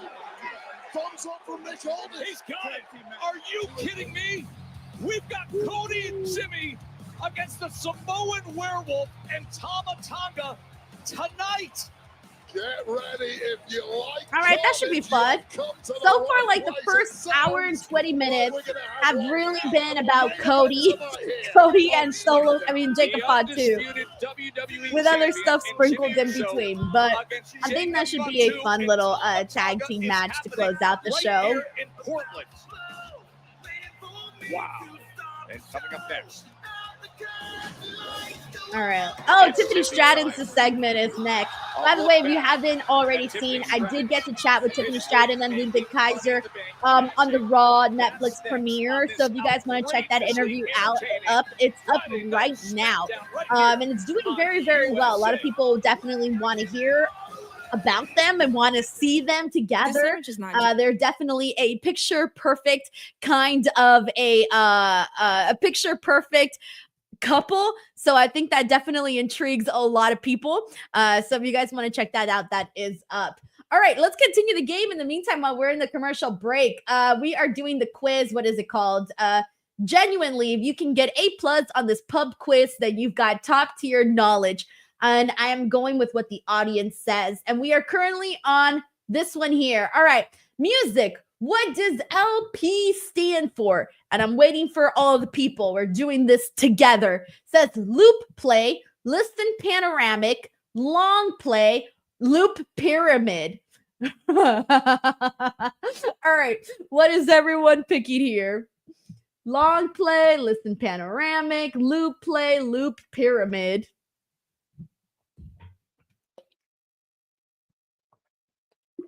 And I think everyone's on the same page with long play.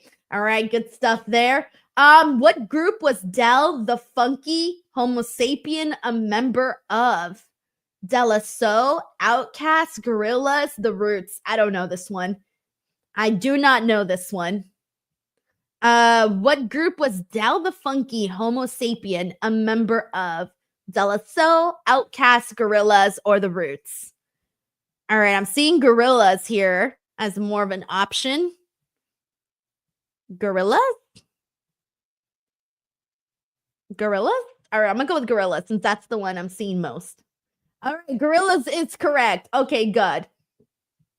Ooh, what is Rihanna's most streamed song on Spotify as of January 2025? I'm going to say it's Umbrella. No, maybe Umbrella. I'm going to say Umbrella. I love that song, but I don't know if it's her most streamed song, though. That I don't know. It might be We Found Love in a Home. All right, Umbrella. Everyone's going with Umbrella. All right, let's go. No, it is We Found Love. Damn it. I had a feeling because I hear We Found Love all the time on the radio, and I hear this We Found Love on the radio more than Umbrella. So, damn it. All right. Let's see. Little Hellions, Kids Feeling Rebellious are lyrics to which Eminem song? All right, you guys are going to have to help me out on this one. Is it The Real Slim Shady, Mockingbird, Lose Yourself, Without Me? I only know The Real Slim Shady, Lose Yourself. I don't know Mockingbird. I don't think I know Without Me either. I think I only know The Real Slim Shady and Lose Yourself. I'm seeing most people do Without Me, so I'm going to do Without Me. Yes, Without Me is correct. What is up? All right. Geography. Ooh, I know this one. What U.S. state is known as the Bayou State? Bayou, whatever. I know this one. All right, I'm going to wait for everybody. At least I think I know this one. If I'm wrong, I'm going to look stupid. Okay, everybody's thinking the one I was thinking with Louisiana. Okay, good. The only reason I knew that was because I've been to New Orleans. And I remember going on the little alligator tour. And I got to hold a little baby alligator, which was definitely nice. All right. How many countries border Venezuela by land? Ooh, that I don't know. I don't know. Is it 2, 3, 4, or 5? I'm going to say 2. Maybe 2. Oh, shit. All right. We're back on SmackDown, so let me remove this. Let me put SmackDown back. Hold on. No. All right, there we go. By the way, everyone said 3. So I'm going to go with 3. 3's correct, by the way, on the Venezuela one. So we will return in the next commercial. The WWE Women's Champion puts the gold on the line against the challenger Naomi, who's been red hot as of late. Sarah says, baby alligator, you say we're just one sign up for this. Yeah, if you go to New Orleans, they do like the swamp tours. And in our little swamp tour, they let you hold a little baby alligator. And they tape its little mouth shut with like tape and stuff. So it doesn't bite you, obviously, because even though it's a baby, they said it could literally bite your finger off. And so then they like pass them around to take photos. So all the tourists are just there taking photos with the little baby alligator. And it's very cute because if you've never held a baby alligator before, their stomachs are so soft. I was not expecting that. Their stomachs are like, I really love touching the stomach. It was really soft. So yeah, I would go back and touch another little baby alligator. Baby one. Baby with tape around its mouth, you know. But I hope that was okay that they did that. I don't know. It was part of the tour. I got my little picture and that was it.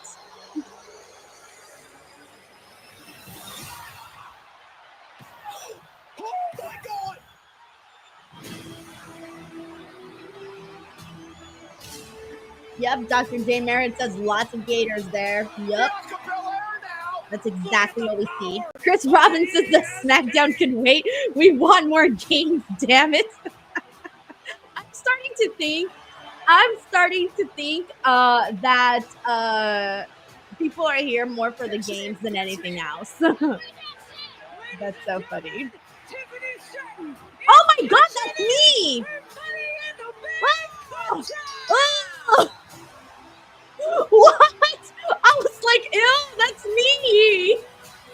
Oh god. That's not fun to see yourself.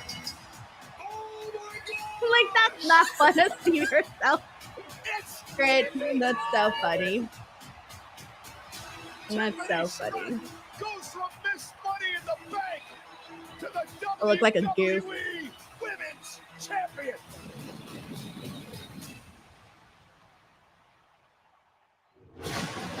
That was the awesome call. Don is like, I was just about to say, Denise is on SmackDown. Women's champion will be joining us tonight. How great are those reactions? Everybody had to catch so it. embarrassing. The whole world was I always hope that they don't show me on that stuff. For a long time, thanks to the new champ, Tiffany Stratton.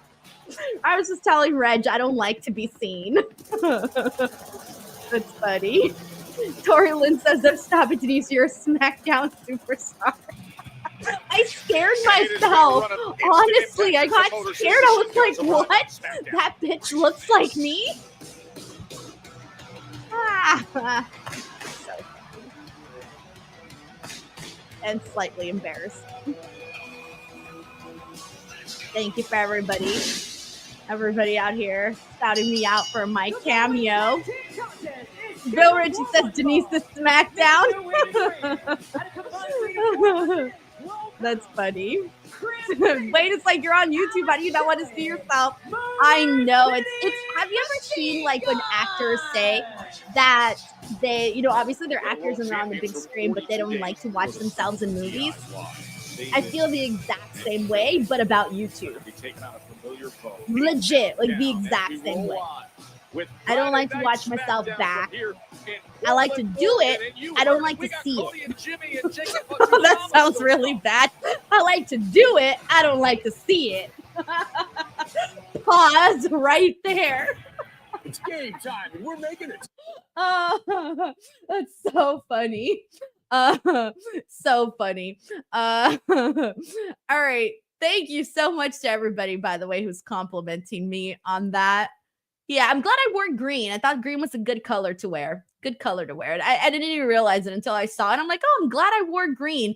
That was honestly the thought that popped into my head. Good thing I wore green. Let's see what we got here. We'll come back to the quiz in just a second. But actually, let me do that right now. Let me stop the screen. Hold on one second. Share screen. Pub quiz. All right, that's where we're at. Pub quiz. All right.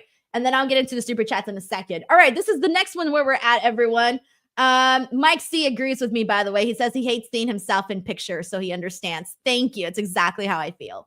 All right, Lusaka is in the capital of which country Is it Zimbabwe, Madagascar, Zambia, or Mozambique? What? I'm going to go with Zimbabwe or Madagascar. I don't know. Oh, everyone's saying Zambia. Ah, shit. Zambia? Everyone's saying Zambia. Oh, I was way off. All right, I'm going to go with Zambia. All right, you guys were right. Good job. All right, how many countries begin with the letter O? Oh my God. I don't know. How many countries begin with the letter O? Hold on, I'm thinking. O countries. I'm like, O countries. Great, I'm slow. Dr. J. Merritt, she's so quick. She's like, Oman. You know, why was I just thinking I wasn't even thinking countries. I was actually thinking cities. And even then I was like, ooh. All right, everyone's saying 1. So I'm going to go with 1. All right, 1. Okay, so you guys helped me score really great here because we got 10 out of 12 correct. And by the way, Dr. J. Merritt is so great. She knew it. It's Oman. That's the one. I honestly did not even know that. So kudos to you. All right, good job, Dr. J. Merritt. I'm trying to figure out if there's I'm trying to pick another quiz here. So let me see really quickly what the options are. Oh, let's do this one. Fair warning. Only an adult with an IQ of 130 can pass this mega general knowledge quiz. Ooh, I'm already failing. All right, let's do this. In which months of the year is St. Patrick's Day in? Oh, that's March. Yeah, all right. I don't got to wait for everybody on this one. All right. What is the largest artery in the human body? Aorta, femoral, subclavian, carotid. Wow, I have to be out here exposed reading all these words that I can't read.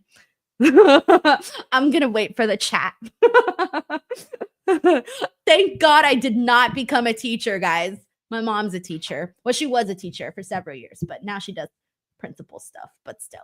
All right, aorta. Good job, everyone. Y'all are smart. All right, we'll continue this afterwards. SmackDown is back. Let me stop the screen. Present share screen. SmackDown. Quickly get rid of it. Okay. It's official with the main event they're roaring for. Ooh, the pressure, everybody. The pressure. Alright, so it says your mom was a teacher. Interesting. Yes, she was a teacher for like over 10 years. And then she became a vice principal. And now she's an actual principal. So yeah. She's very smart. Like she's very smart. What happened with me? No idea. I'm like, no idea. Oh, my kid says his mom was a teacher his whole life too. I love that. I love teachers. I love teachers. I love the vibe of being in the classroom. I love the vibes. Like when I walk in and I see like the maps and the little ABC themes and all these cute little arts and crafts things that they have in their classroom. Oh, it's so great. It's so great. I love to see it. Now this is Texas. Super Pro says his mom was a teacher too. Yes, shout out to all the teachers. Woo! I love that. Mikey says his mom was a teacher his whole life. Didn't help me one bit. I still remember like because my grandpa is very, very smart. He's like really great at like history and all of that stuff. And I remember this one time, now mind you, when you're Mexican, you're just expected to know stuff. If you don't know stuff, your parents or your grandparents, like they'll get mad at you. Like, how do you not know this? That's just the way Mexican families are, right? So I remember this one time I asked my grandpa to help me with my Roman numerals because I didn't know my Roman numerals. And my grandpa was like, how do you not know your Roman numerals? And I was like, I don't know that. So my grandpa taught me my Roman numerals, and now I will never forget my Roman numerals because thanks to my grandpa, he helped me out with those. But then after like a certain number, afterwards I forget. Like I can't tell them all. But yeah, I remember that. That's funny. But all that is now water under the bridge. These two, yeah, absolutely. Tracy says the main Mayor of LA just fired the fire chief. What? I was just watching her on the news today while I was eating dinner. Hold on, let me check Twitter. Oh my gosh, yes, ABC7 Witness Eyewitness News says the rumor. Oh, it's a rumor. Wait, hold on. Oh no, guys, it's false. It's false. The rumor that the Los Angeles Fire Department Chief, Kristen Crowley, was fired is false. According to Mayor Karen Bass's office, Chief Crowley also did not quit. But I like what okay, so no, this rumor is false, guys. It's false. It's not true. I was about to say, what the hell? She just came on the news, and I mean, I don't know anything about the fire chief, but from what she said on the news, I felt like she came across as very, she came across as like legit. She came across as like genuine. And she, you know, the things that she said, I was like, okay, I 100% understand what you're saying here.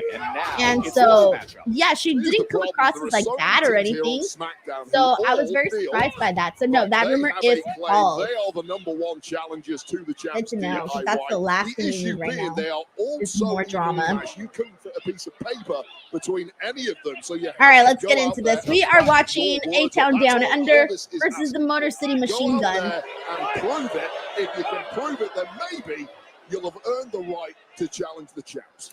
Theory tried to come with that right. Clarice Johnson says, I had to know the Roman numerals by watching all the Super Bowls. That, and remember when WrestleMania used to do the Roman numerals too. Yep, Leo Poroy says, and now you see Roman numerals every year at WrestleMania. They don't do them anyway. Do they still do them? Yeah, they do, because I remember it was WrestleMania extra large. That's what I like to call last year's WrestleMania. WrestleMania extra large. If they're going to be victorious against A-Town Down. But yeah. Oi, oi, oi. Yeah, Day says I'm Mexican. I completely understand. And they say, then why do you go to school? Exactly. Like, they expect us to know, like, everything. Nor do many Englishmen typically give it that perception. Waller showing off that great athleticism. And if you don't know something, your parents will be like, big right hand, you know, you don't know this because you're dumb, like straight up. Like, they don't baby you. Like, Mexican parents do not baby and coddle you. If you don't know something, you get called out for it, and your ass better fucking learn it, or else everyone's going to miss you. And that's just the way it is. And that's the way that I grew up, and I was always like scared when I didn't know something, because I'm like, I'm going to get in trouble. This is so funny. Well, there's a flying tag there behind the back of Grayson Waller. And with that, there you get it. King Strong South says, I just remembered SmackDown 3 hours. I know.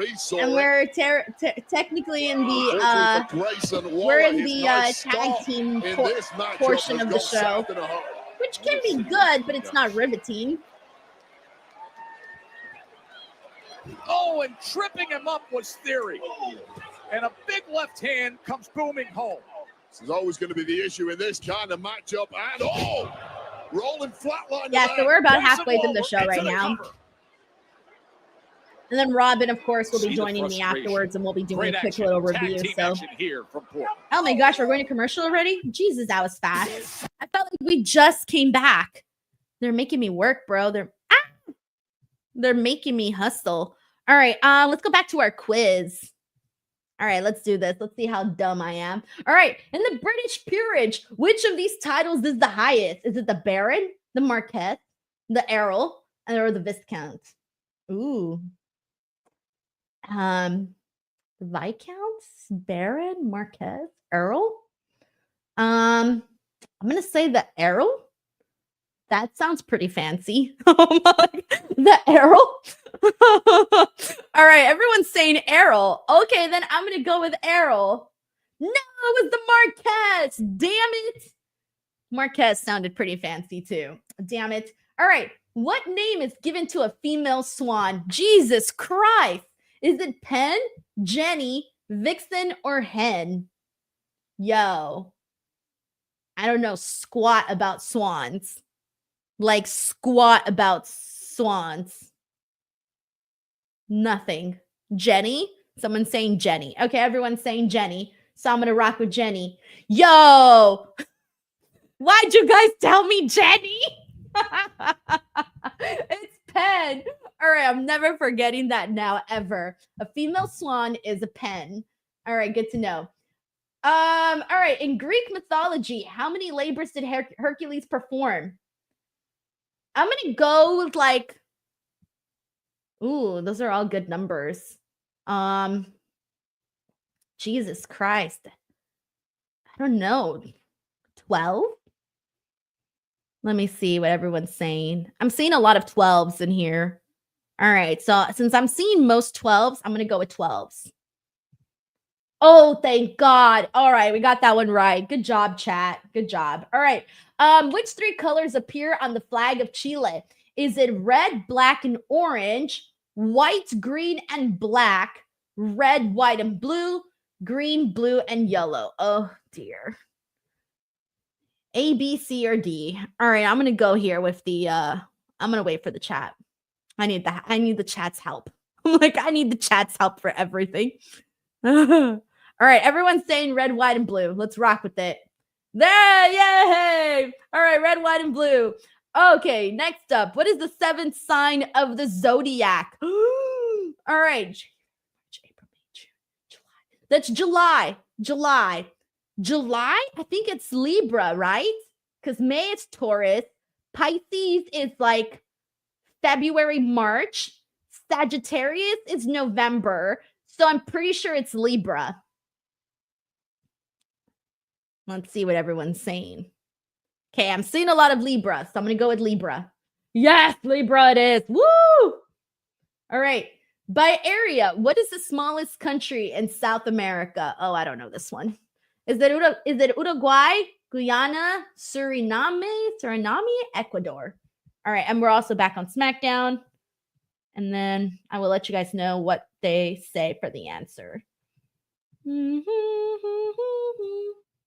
Under. All right, back on SmackDown. Cover quickly goes Austin Theory against Alex Shelley, of course, for Motor City Machine. All right, I'm going to put Ecuador. No, the answer was Suriname. Formerly known as the Anyways, New Bloodline. Right. That was back on October 25th. They continue defeated this DIY afterwards. to become the #1 contenders that very night. Then went right into the challenge against the then called New Bloodline. Of course, all that matters now when it comes All to right, the let's Bloodline see what we is get where's here the with the full 8 down, follow-up, and it's around under, the neck of Motor City Roman Machine Reigns. Guns. Yeah, the honeymoon period for the Motor City Machine By the Guns way, I was will be here tomorrow sweet, streaming but all Collision. too short for their I'm fan billing base. it They've now as been a first targeted date, and even though I've outmaneuvered dated and Collision in indeed the past. outmuscled by But the I'm returning sharks to of my the ex SmackDown Collision locker room, such and as giving it A-Town another Down chance. Under, So come who through are in tomorrow. full control of this matchup Let's and see what we get. slowly inching their way closer to perhaps some championship. Oh, Shelley able to break free. Yo, por ahí says you Veteran pronounce smart it And then he lines Suriname. up Theory. from Suriname? Alex Shelley, who has been put through the Suriname? ringer on this Suriname? one. It's surprising he's still ticking over, but Chris Sabin on the outside. Thank you, desperately Carlton. reaching Yeah, for that please come tag. through. William Fort There Love it says, is. will Big Collision kiss pay for the in front of dinner? this big I crowd here in wish. Portland. Here comes You're out Sabin. here making me pay for dinner. Big right hand. Drops the Big G former says, are you going to watch it Star on Golden Glove Max? sponsor. I And then don't he need eats to a watch boot. it on Max. I think I can Sabin just up watch top, it on missile drop kick. DirecTV. Sabin simply too quick at this I'm gonna be point in honest. the I'm pretty matchup used for to both streaming on Theory DirecTV. and I indeed think I Waller, kind of who's like it getting more. rocked around the ring. Running knee on the apron. I don't know if I Back to like it more, business but I'm just more so against used to it. Waller. What a spurt. Offensive aggression from Sabin and the Motor City Machine Guns. And that energy is starting to peak. We're going high risk. Baseball slides as they send him into the barrier. That teamwork, incomparable. This is why it is so difficult to put the Motor City Machine Guns away. Suicide dive, a 2-for-1. Can attack you from any angle, and now it is A-Town Down Under, sprawled around the ringside area, as closing in for the kill perhaps on the Motor City Machine Guns. Sarah says, is Reg coming through to the Collision? No, you swear Reg didn't want to work on a Saturday for Collision. You swear. Such a He's vast all talk. array He's always like, oh of yeah, high-impact you tag watch team Collision. maneuvers. Take Man, another ask look him at if he this. watches Collision. Perfect Lies, I timing tell and you, lies. execution gleaned from about 20 years tagging together at the very top around the world. And now looking to do it here once again on SmackDown. Make Diesel Crowd says respecting Reg the Man effort. ditched us. I know. Motor He's City out machine having a guns. life. All that There's the respect tag. means nothing if you don't get the victory. And there's a reason why Waller and Theory are former tag champs here on SmackDown. Oh, big kick as he drapes him across our announce desk. Too much left in the tank of Chris Sabin. Coming in with King of Theory Thrones with the style elbow. says respectfully, gives him I over don't to the watch corner as well. Collision. Leo Foroy says you reminded me of KO yelling liar. Just too Exactly. easy for a heavyweight like Austin Theory Hell, to you turn this guys. thing around. Oh, double strike to both temples there from A-Town Down Under. And Sabin finds a way to kick out. Attempted to reach out to that bottom rope. Luckily for Sabin and Shelley, had enough left in the tank to actually kick out once he couldn't reach the rope. But in a bad way now is Chris Sabin.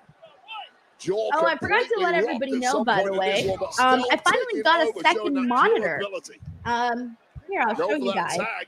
Alex Shelley down and perhaps out. Sabin might have to do this one on his own. Check it Well, out. Sabin I upon finally that got a top rope, but right wait, now, trying to get out of the compromised situation. As he rolls off O'Connor roll, looking for the win. Walworth got some as So he now came I in, can actually and now sleep there's and the watch tag the to shows, Shelley. and it'll be easier Big for elbow me. from Theory. Here, he just Check had it his out. wits I got a about second him. monitor. Alex Shelley to the punch Woo! now every single match. Shout out to the second Every monitor. which way Woo! they've gotten after each other. Remember, I got it for SmackDown Christmas, He put and forth the so challenge to I all finally these started tag using it teams like 2 in the days back. ago. You want to shout, It's go out definitely a and lot prove it. easier We're now gonna because mix you before up I was tonight struggling and see to who looks stream the part. and Well, tweet every at the team seems exact to be same time. competing at a I found it to be a championship little bit level. hard because I was doing everything No all on matter one who desktop. DIY and But DIY, now say I that can literally it's easily going to just be like a hell of a defense for tweet them. and look. And it looks like Amazing. it is the Motor City Amazing. Machine Guns now closing in on victory.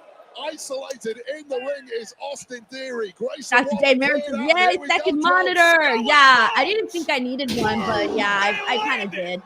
Motor City Machine Then Gun. Motor City Machine Guns get the win. I'm not surprised at all. It doesn't seem like A-Town Down Under is really going anywhere, to be honest.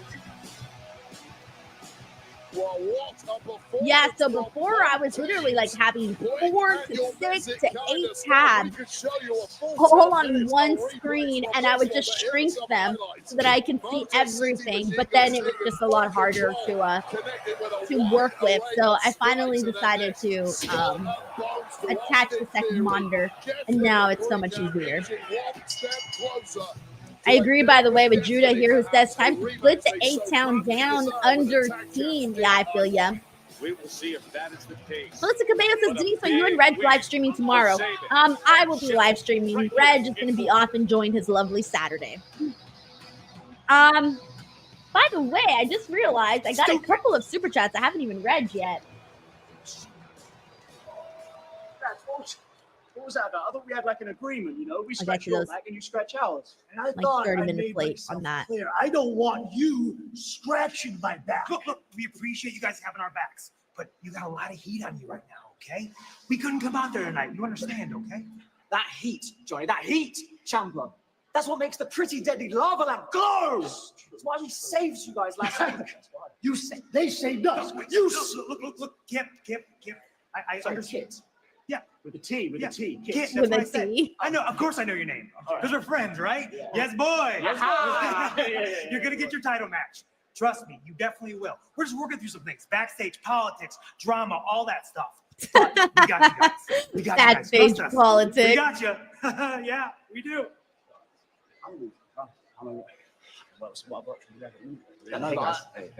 Oh, Man, no. Apollo Crews just be creeping up If you're dumb every enough to single believe week anything this woman backstage, like said, randomly. You definitely deserve everything that's coming your way. And trust me, it's not going to be those tag team titles. I'm just saying. Well, thank you very much for your advice. Oh, full of no friends. Like, what's Apollo Crews' deal? He just pops in like whenever, and then just disappears, and then pops back in and disappears again. Yeah, Oh, you know, here's I Maya just and saw Candace. Tiffany, and she was headed towards the ring. I wonder what she's gonna say. In fact, I should go congratulate her myself. Congratulate her herself. All right. Tiffany Stratton's But we will see. celebration is up next, and that should definitely be fun. In the meantime, let me catch up here on these super chats because I'm a little behind. Let me see. We got Judah Asante who says, "Welcome to SmackDown is Salcedo #1 draft pick. Let's go." About to start drafting people. Kenty, thank you so much, Judah. Kenty says, "Thanks for the birthday shout out. You made my day." Oh, you're so welcome. Thank you again for hopping onto the stream. That was very cool of you. And I hope that you ended up having a really good birthday. I really do hope you did. Thank you so much, Kenty.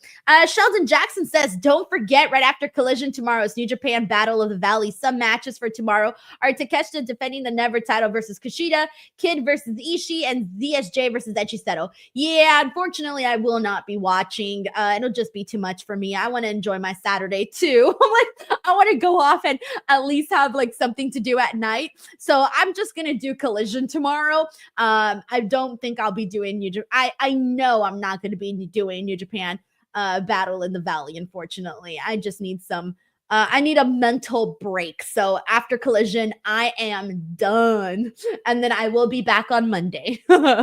Sheldon, thank you so much for at least letting everybody know that that's happening. Steven Martrulli says, "How cool was watching WWE in the Intuit Dome?" Dude, it was sick. The building is very, very cool. I like the way that it, like, from the outside, it looks really like different. And then once you go inside, the seating was very, very cool because you got chargers, you got lights in the seats. That's why you guys kept seeing all of those lights throughout the entire time.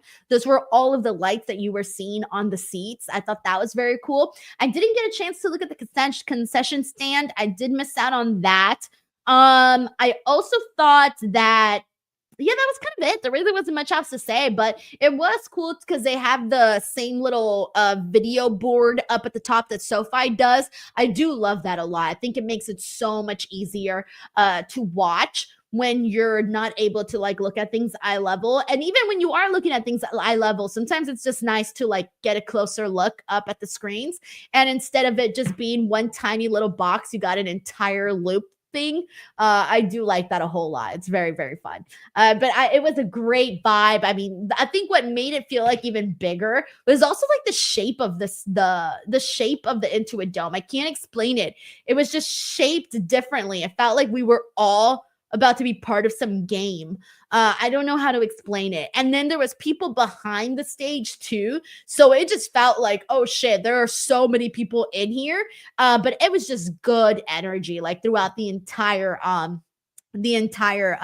show. And I think what also helped was that, I mean, people were already excited because it was such a big show, but I love the way that they kicked it off too with the big giant thing, the big giant silk screen or whatever it was, like falling down. That was cool. And all of the fireworks and everything that they did, they were able, the crowd matched the energy of the show and the show matched the energy of the crowd. So it's just overall a very, very fun experience. Steven, thank you so much for asking and for also sending in that super chat. I really thank you for that too. And then let's see what else we got. I don't know if I'm ever when I'm going back to the Intuit Dome. I do want to go to the Cosm, by the way, which I'm sure you guys saw, but yesterday, or I think it was yesterday or the day before, WWE announced that they're doing the PLEs at the Cosm now. And I had been wanting to go to the Cosm because my esthetician had told me about it. She had said that it was like a really cool experience because you go and it's these big giant screens and it really makes you feel like you're up close and center. And she was telling me that she went to go watch a game. And I was going to go for that, but there was like no games that I wanted to see. So I decided that I wasn't going to go, but I was going to wait until something else popped up. But then now this, I'm going to definitely want to go at some point. I don't know when. It'll probably be a couple of months from now, though, because first PLEs that they're going to stream at Cosm is until Elimination Chamber. They're not doing the Royal Rumble. I'm assuming they're going to be showing football, so that's probably why they're not going to show the Royal Rumble. So sometime in this year, I do hope to see an event there. Ladies and gentlemen, please welcome the new Here we go. WWE Women's Champion, Tiffany Stratton.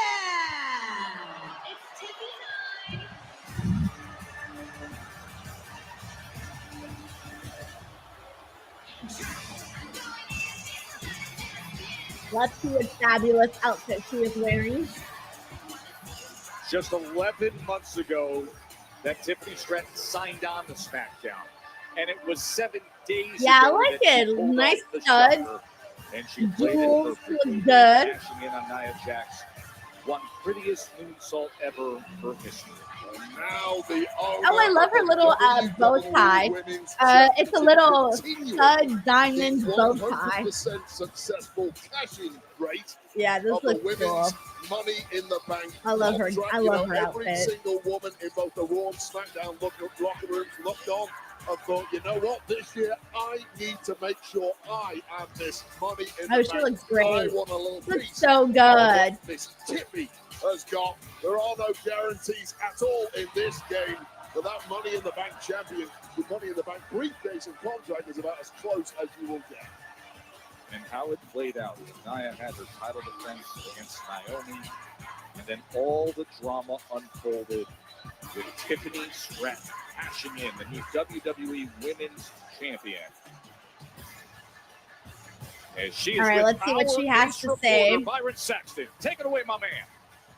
Tiffany, last week you shocked the entire world when you grabbed your contract, you cashed in on Nia Jax, and you became the new WWE Women's Champion. So first off, congratulations. Thank you, Byron.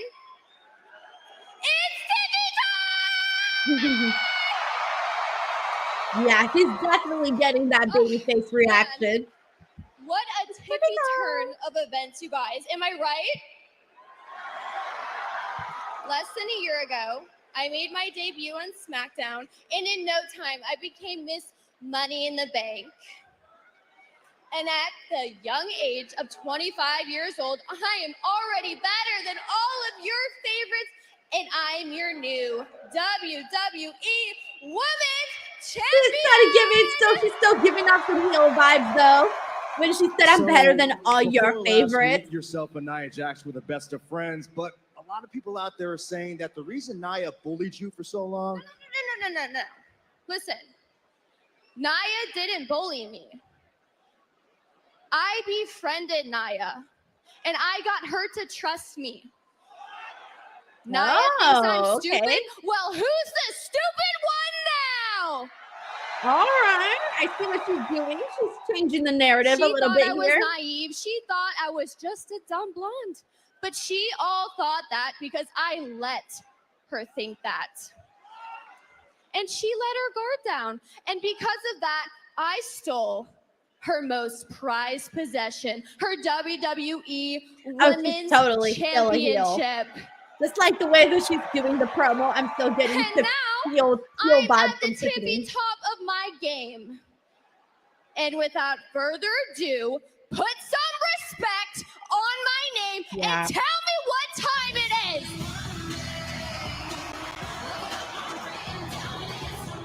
I'm surprised. I thought she was gonna come out and be. I thought she was gonna come out and be a babyface.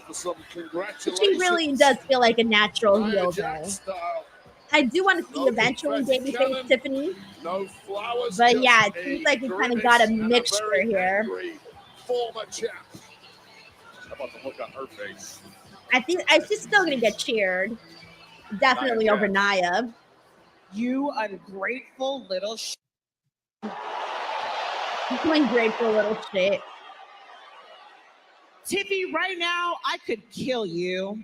Oh, nasty. You're standing there saying that you made a fool of me and that you're at the tippy top. You would be nothing without me. I made you. I don't know about I mean, that. congrats on rubbing two brain cells together to come up with that. Nia's You kind of killing finally it in took this promo. advantage. It took you long enough. Ooh.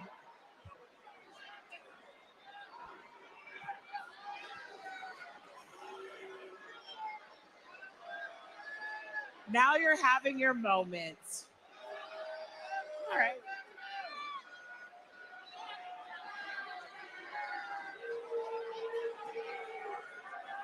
Yay, Tiffany, it's Tiffy time.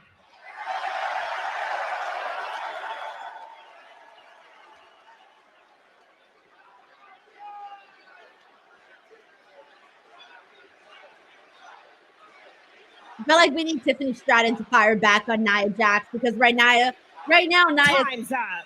Nia is coming in pretty strong. Now, either you give me my championship back,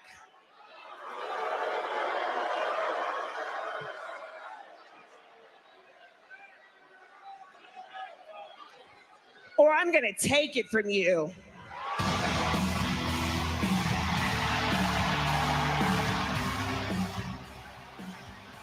Saved by the Bailey.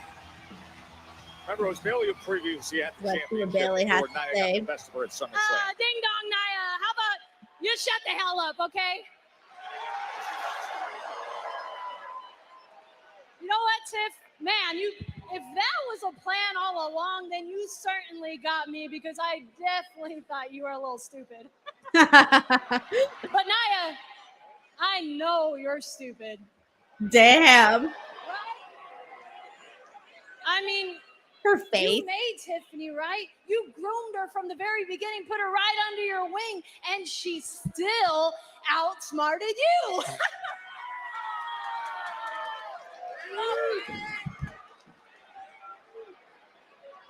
Now, Tiffy, I know this is your moment of glory, but I don't want you to think that I forgot that the only reason Nia had that championship was with the help of you at SummerSlam. Good. I'm glad Bailey and the didn't only forget. reason Nia kept you around was to make sure that that didn't change. So I think that it's only fitting that I'm the one who takes that from you. Okay, Bailey. Oh. It's getting crowded here, Wade. Let's The women's locker room is feels like they're going to probably do like a #1 contenders match or something incoming. Here comes Naomi and Bianca. Interesting to see Bianca not be the one talking with it, instead being Naomi. Check this out. We all know I had you beat last week, Nia. And if it wasn't for little Miss Tiffer, I would be holding 2 titles right now. So if anybody want to fight Tiffany for the championship, you got to see me first. It's interesting, though, not seeing Bianca want to go for the title again. Nobody cares about you. If it wasn't for your tag partner, like that.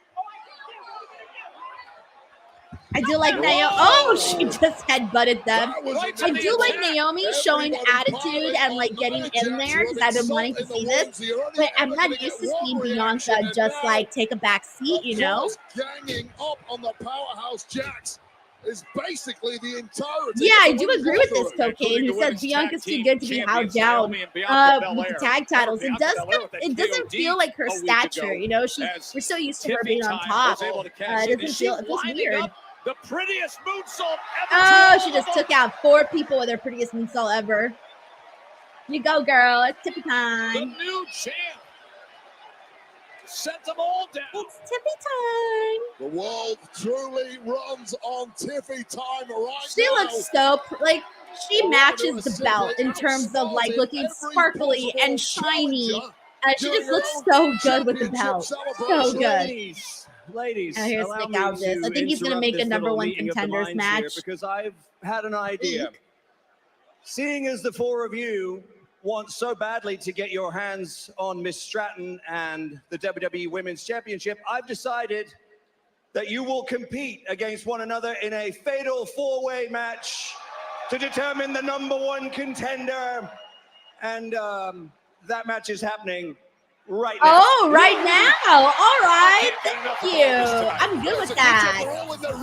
I'm good with that. All right. I'm pretty sure it's going to be Nia Jax, right? Like, they're going to do that as, like, the rematch. probably at the Rumble. That was like my expectation of that. But I'm glad that this match is happening right now. All right, let me let's go back to the game in the meantime though. Let me see. Hold on one second. Multitasking. All right, here we go. Oh, here we go. All right, let's do this, everyone. So we're just playing like a random general trivia game to get us through the commercials. Here's the next question. What was the stage name of Hollywood superstar Lucille Faye Lesueur? Joan Crawford, Lauren Bacall, Ava Gardner, Judy Garland. So it's definitely not Judy Garland. I think it might be Lauren or Ava. Yeah, I think it might be Lauren or Ava. Let's see what everyone's saying here. I'll wait for some answers because I'm a little bit torn between Lauren and Ava. Everyone's saying Lauren. All right, so let's go with Lauren. Oh, it was Joan Crawford? I didn't know that. Oh, shit. All right, that's great. Which element has the atomic number 7? Is it sulfur, lithium, nitrogen, or boron? All right, I'm gonna say it's nitrogen, I think. Yeah, atomic number 7, nitrogen. No, people are saying lithium. All right, let me see what else everyone else is saying. McDiesel says it's commercials. I feel like I should get a weather update. I'll start doing the weather for everybody. That'll be a segment on these watch-alongs. All right, I'm seeing a little bit of both nitrogen and lithium answers. It seems like we're a little torn here in the chat. So I'll go with my first gut, which was nitrogen. Oh, yo, what up? I went with my gut here, you know? Nice. All right, here we go. Let's see. What was the title of Roald Dahl's first children's book written in 1943? The Gremlins, James and the Giant Peach, The Witches, Fantastic Mr. Fox. Is it James and the Giant Peach? That's the only book I read. I didn't read those other 3, so I'm only going with James and the Giant Peach because that's the only one I know. But I'll wait for some of you guys to throw in some answers. All right, I'm seeing more of let me see. Oh my gosh, you guys are all over the place with this one. But I'm seeing more of the witches, so I'll go with the witches. Damn it, it was the Gremlins. Blah! All right. What kind of food is Monterey Jack? Oh my gosh, come on now. Cheese. Get out of here. All right. that was the one I was most confident in. Okay. In which range of mountains would you find the Matterhorn? Oh, that's a ride at Disneyland. So I'm gonna say the Alps. No, the Andes. It's either the Alps or the Andes. It's not the Rocky Mountains, I don't think. It's not the Himalayas, I don't think. I'm gonna say Andes or Alps. Everyone's saying Alps, so I'm going to go with Alps. Ugh! The only reason I know this is because that's literally a ride at Disneyland. It's the Matterhorn ride. It's such a fun ride, too. All right, what is the name of the murderer in the 1978 movie Halloween? Oh my gosh, Michael Myers. Yeah, everyone knows that. That one's too easy. All right. Oh, I don't know that. How many ventricles are in the human heart? 4? I don't know. I'm going to wait for the audience. Ask the audience. Oh, actually, we'll put a pause on this because we are back on SmackDown. No, hold on. I'm not fast enough. Right here. All right. USA, where we have the number 1 contender. I'll go with 4, by the way. Nope, the answer is 2. Was just announced between Nia Jax. I feel like I should have known that. And Bianca Belair. Yeah, talk about can't miss. I feel like I know that in second guess can't miss moment for all 4 of these women who demand unity. Send the the adults champ, back to school. That's me. But that's me going back to school. The tag team champions. Been out of school for too long. The suplex on Nia Jax. All right, let's go into this 4-way match here. Can you believe the strength and power of Nia Jax, Wade? Yes, I can. She has done it time and time Deep again. Don knows what's up. 4 chambers, 2 ventricles. He knows what's up. To try and take her down, but that backfired in about the worst way possible. And now perhaps to capitalize is the former champ Bayley, the woman that Nia Jax herself dethroned at SummerSlam. Remember, Bayley won that Thriller at WrestleMania 40 in Philly against Io Sky. Won the women's championship there. Lost the title to Nia Jax at SummerSlam in Cleveland as Naomi comes in. Naomi, of course, mentioned what happened last week as now you see the teamwork with Bianca Belair. But a week ago, Naomi thought she was in prime position against Nia Jax, and we know what happened with Tiffy time getting involved. Yes, she did. What a perfect setup. We're down to the final hour, by the way. Perhaps the smartest woman in the division. Of Do not judge SmackDown. a book by its cover. Why do you say that? Well, a lot of people see the blonde hair, and apparently Nia Jax took that to mean that Tiffany Stratton wasn't too smart. Also, Ryan Adams, thank you so much for the super chat, Ryan. He said, so the women's tag champs are fighting each other for a title show. Wonder what happened the last time this happened when Naomi's one half of the champs. Yeah, that's true. That's true. We'll see what happens here and what ends up playing out. But I'm definitely expecting for the Fatal 4-Way for Nia to get the win somehow. I'm just under the assumption we're going to see that rematch. Although I do think the best match would be Bailey versus Tiffany Stratton. Like, what a way to kick off Tiffany Stratton. The reign was if she wrestled Bailey. I think that would be sick. Bailey always feels like the best opponent for champions. Like, look at everything she did with Bianca when Bianca was champion. Remember when it felt like it was only Bailey and Bianca were really like the only things we were seeing going on for that title picture, and there was like literally nobody else to wrestle Bianca. But Bailey and her freaking killed it and did tremendous work. Thank you, Ryan, so much for the super chat. Of course, the time spent in damage control, but successful at Survivor Series War Games as teammates. Where Bailey filled in for Jade Cargill after that vicious attack. That's still, there are questions as to how that happened and who did it to Jade Cargill. Great takedown by Naomi. Into the pin cover.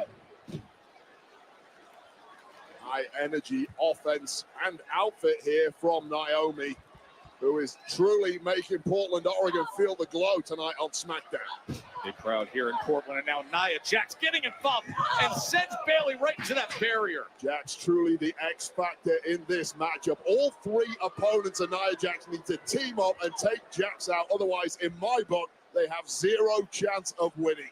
Jax too strong.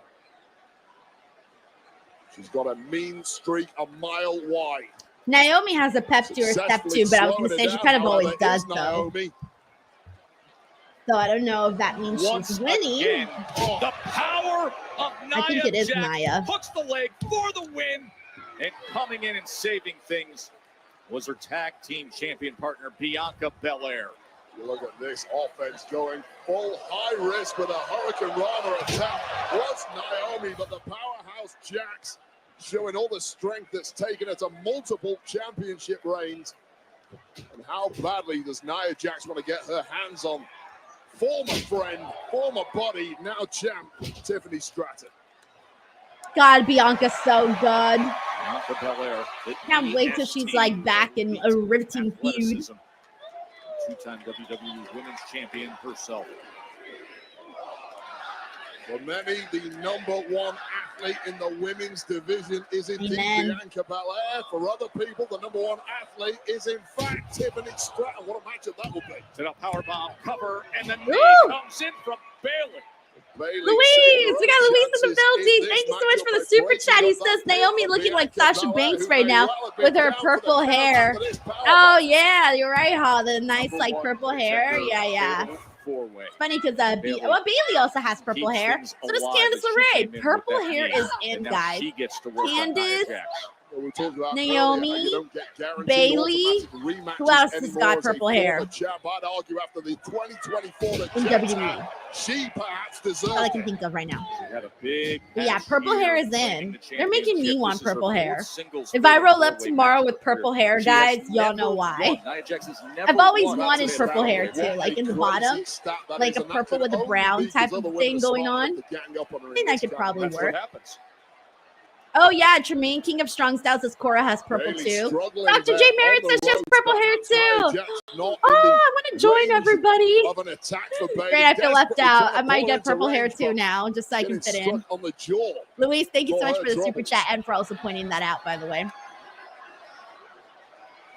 Do not want to be Bailey in this kind of I'm situation. like, I'm looking at my sweater, looking at my hair, and I'm like, yeah, I can kind of work. Her way out of the predicament, I might but do it. immediately Honestly, I'm inspired back on right the now. offense is Nia Jax.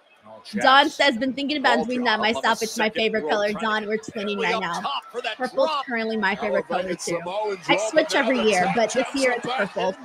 Purple this year. Wow! Purple You is could in. hear that all across Portland. Yeah, Dr. J. Merritt says you can have purple hair without bleach. Yeah. See, I need to do that. Leo Poroy says, and yet no one in the Judgment Day has purple hair. All right, let's go ahead and go back into our game in the meantime while we wait for this match to come back.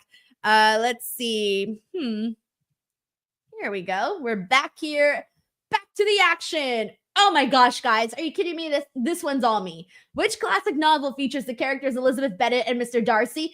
I watch this movie 5,000 times a year, all right? A year. I'm going to wait for you guys to send in the answers. But I know this one. I'm going to holler at the first person that I see that gets it right in the chat. All right, I'm going to wait for you guys to send in answers. I will let you know if you're right. And yes, Don. I knew it, Don. Don knew it. Pride and Prejudice. Tracy also knew it. So did Dr. J. Merritt. Yes. Pride and Prejudice. If you've never seen Pride and Prejudice, please watch it. It is so good. I also love Little Women, by the way, since we're on the topic. Check out Little Women. If you like this genre of movies, also check out Sense and Sensibility. Love that one too. I love them all. The Great Gatsby. I did like The Great Gatsby too. And all right, next question. In which city was Charlie Chaplin born in April 1889? Is it London, Vienna, Berlin, or Brussels?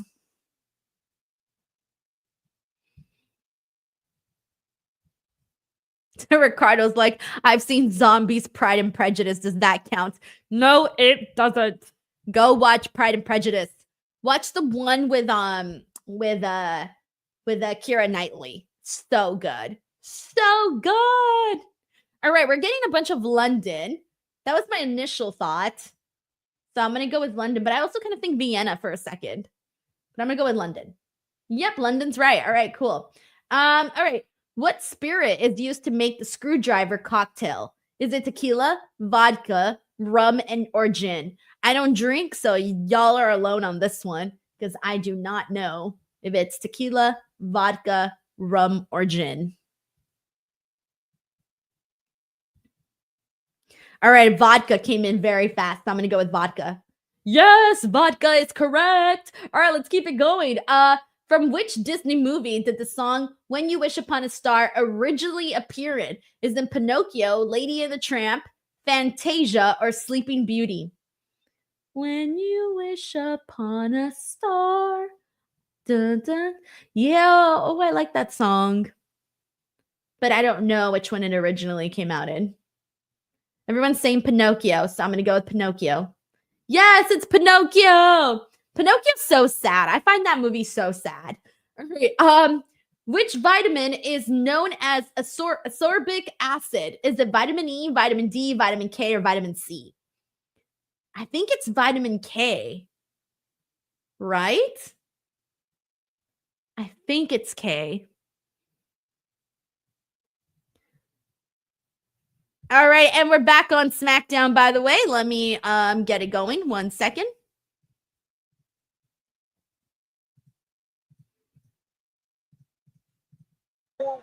All right, we're back on SmackDown. Is looking to get a shot against Tiffany Stratton. Everyone's saying vitamin C. Oh, it's vitamin C. This whole time I thought it was K. Here's Nia Jax. All right, we'll continue in a minute. Both Bianca and Bailey coming in to save the day when all of a sudden everybody start interrupting, saying, I deserve this shot. Nia, Bailey, Naomi, Bianca. So general manager Nick Aldis said, you know what? Let's just put you in and get this done. Fatal four-way right away. One of the former enemies, Bailey and Bianca Belair, now called a truce on the offense against the overwhelming might of Nia Jax. This is what it takes. Teaming up, finding a way. Bianca, Oh. Bailey. as they send Nia Jax out. And how quickly friends become enemies once again in this kind of matchup with these kind of stakes. I brought it up to you earlier, the strange history that these two have had, but that teaming up at Survivor Series with success in Vancouver. Yeah, that mistrust, that dislike, it never fully goes away. And now Belair and Bayley are both tapping into that. There's the roll-up. How much hatred used to exist between these two. Bring it to the forefront, and now perhaps thinking KOD. Simply not softened up enough was the veteran Bayley. Good job hanging on to the ropes by the EST.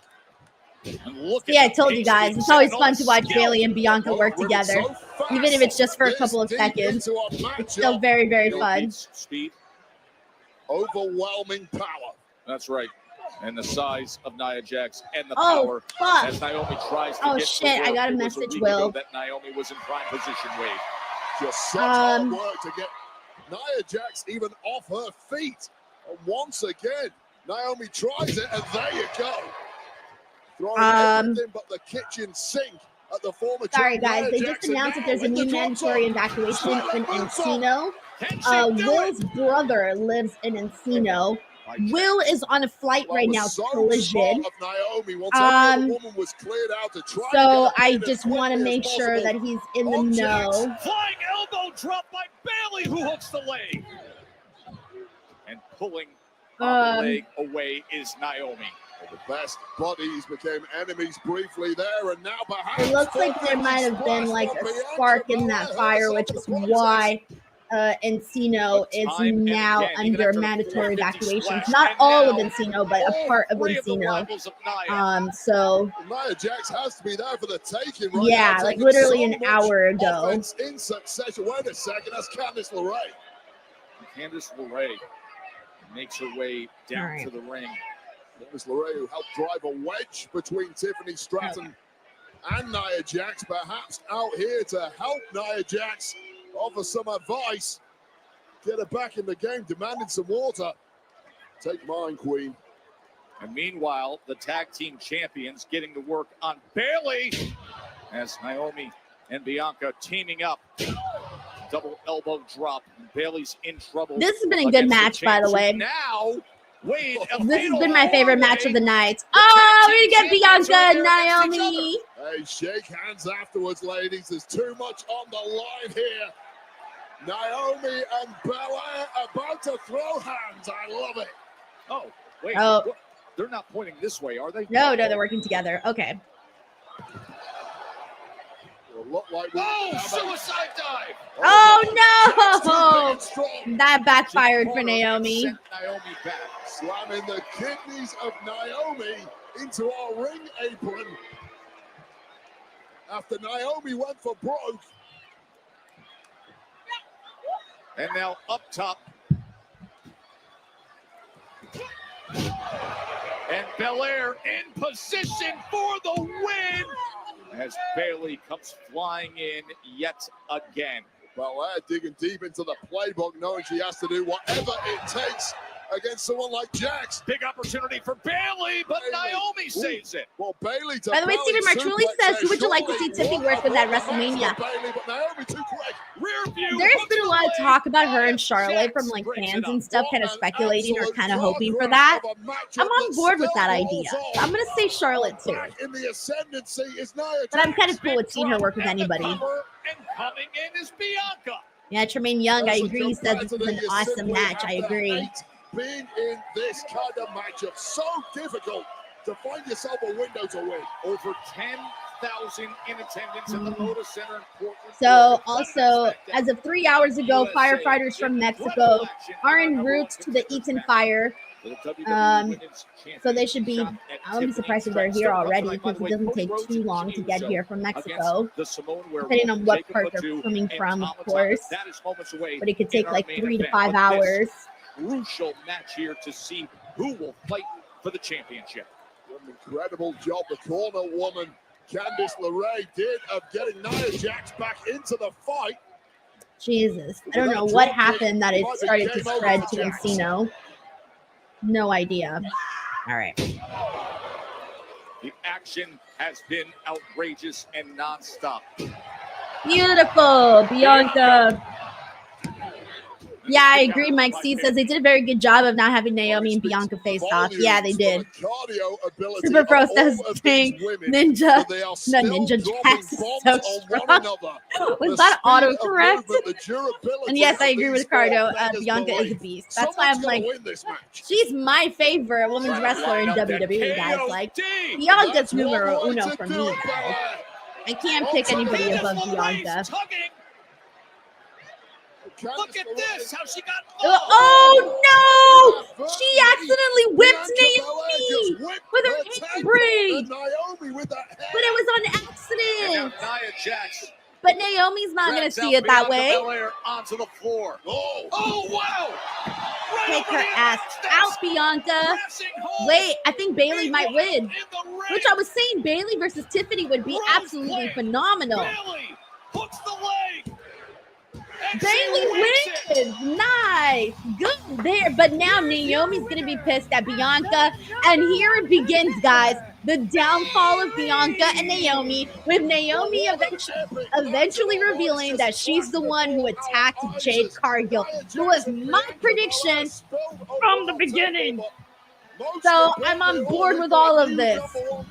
Bayley versus Tiffany. Oh, that's going to be great. I got to tweet about that. This is how this went down. Lining up for that KOD was Bianca Belair. Candice LeRae got involved. Tug of war with that hair, which got whipped into Naomi inadvertently. This one spilled to the outside. Belair and Jax falling over our table, and one rose plant later. And Bayley was crowned your new #1 contender. Kieran also says he wanted Bayley to win. Judah says he wished it was a Bianca heel turn. Nah, it's looking like Naomi. Rudy is also saying he loves Bayley's hair. A lot of people are saying that. Really good stuff there with Bayley's hair. I like it because it's like growing in like so much longer now. It's very nice. See, dog. What's up with it, man? All right, Jimmy and Cody backstage. All the talk about Roman Reigns, OTC. Listen, I know. As far as your cousin's concerned, this championship, I knew that was coming. Big Jim. Tonight, all right? See, yeah, I do. Go, Big Jim. What's up, Big Jim? Oh, there's Carmelo. Last week it was 3-on-1. Now it's just me and you. So what's good? Hey, you know what?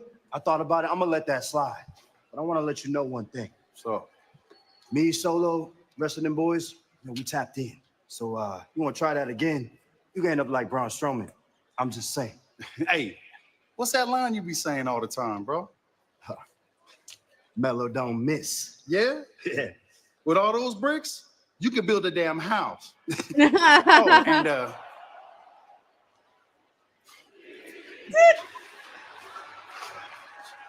Poor Mello. Mello can't catch a break on this show, guys.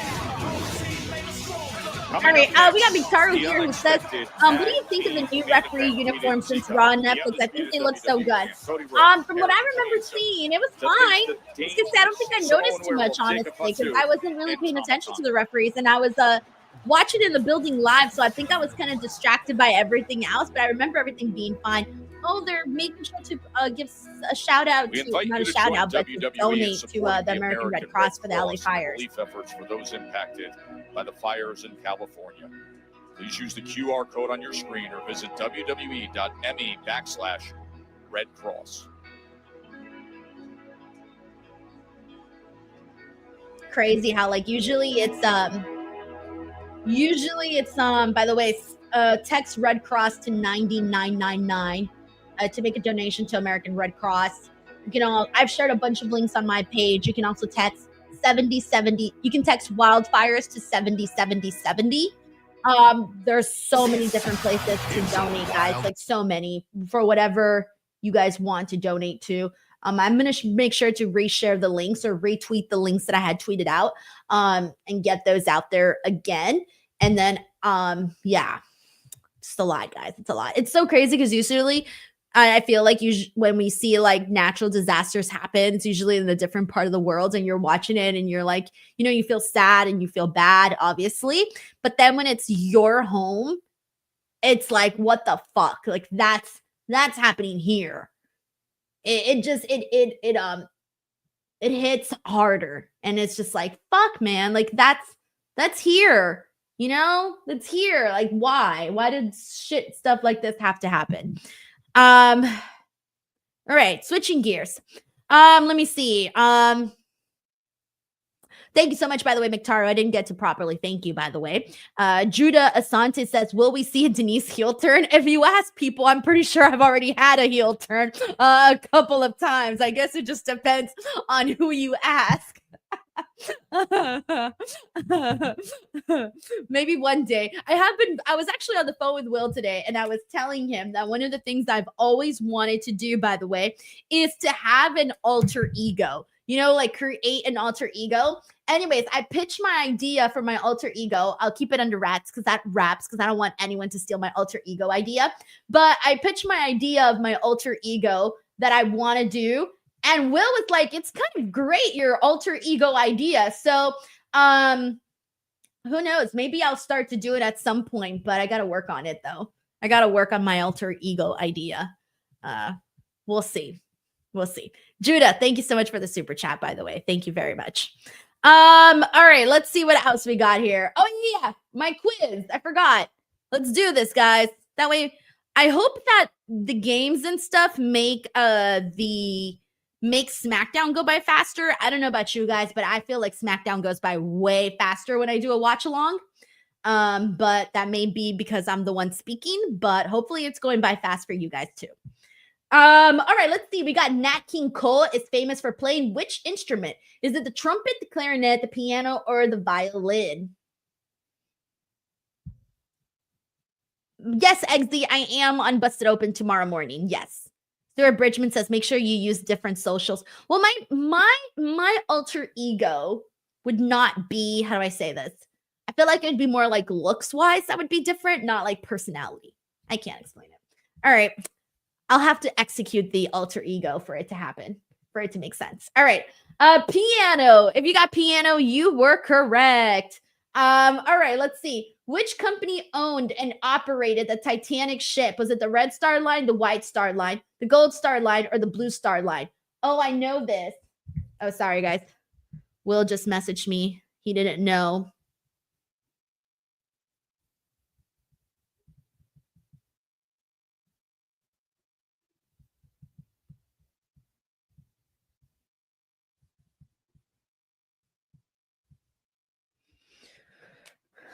All right, we're also back on SmackDown. I remember I've seen Titanic 1 zillion times. And for whatever reason, I'm like stuck on which one it was. All right, let me put SmackDown back on. Leo Poro says, little hint, it was a Star Line. Bailey's not sorry. She's the number 1 contender.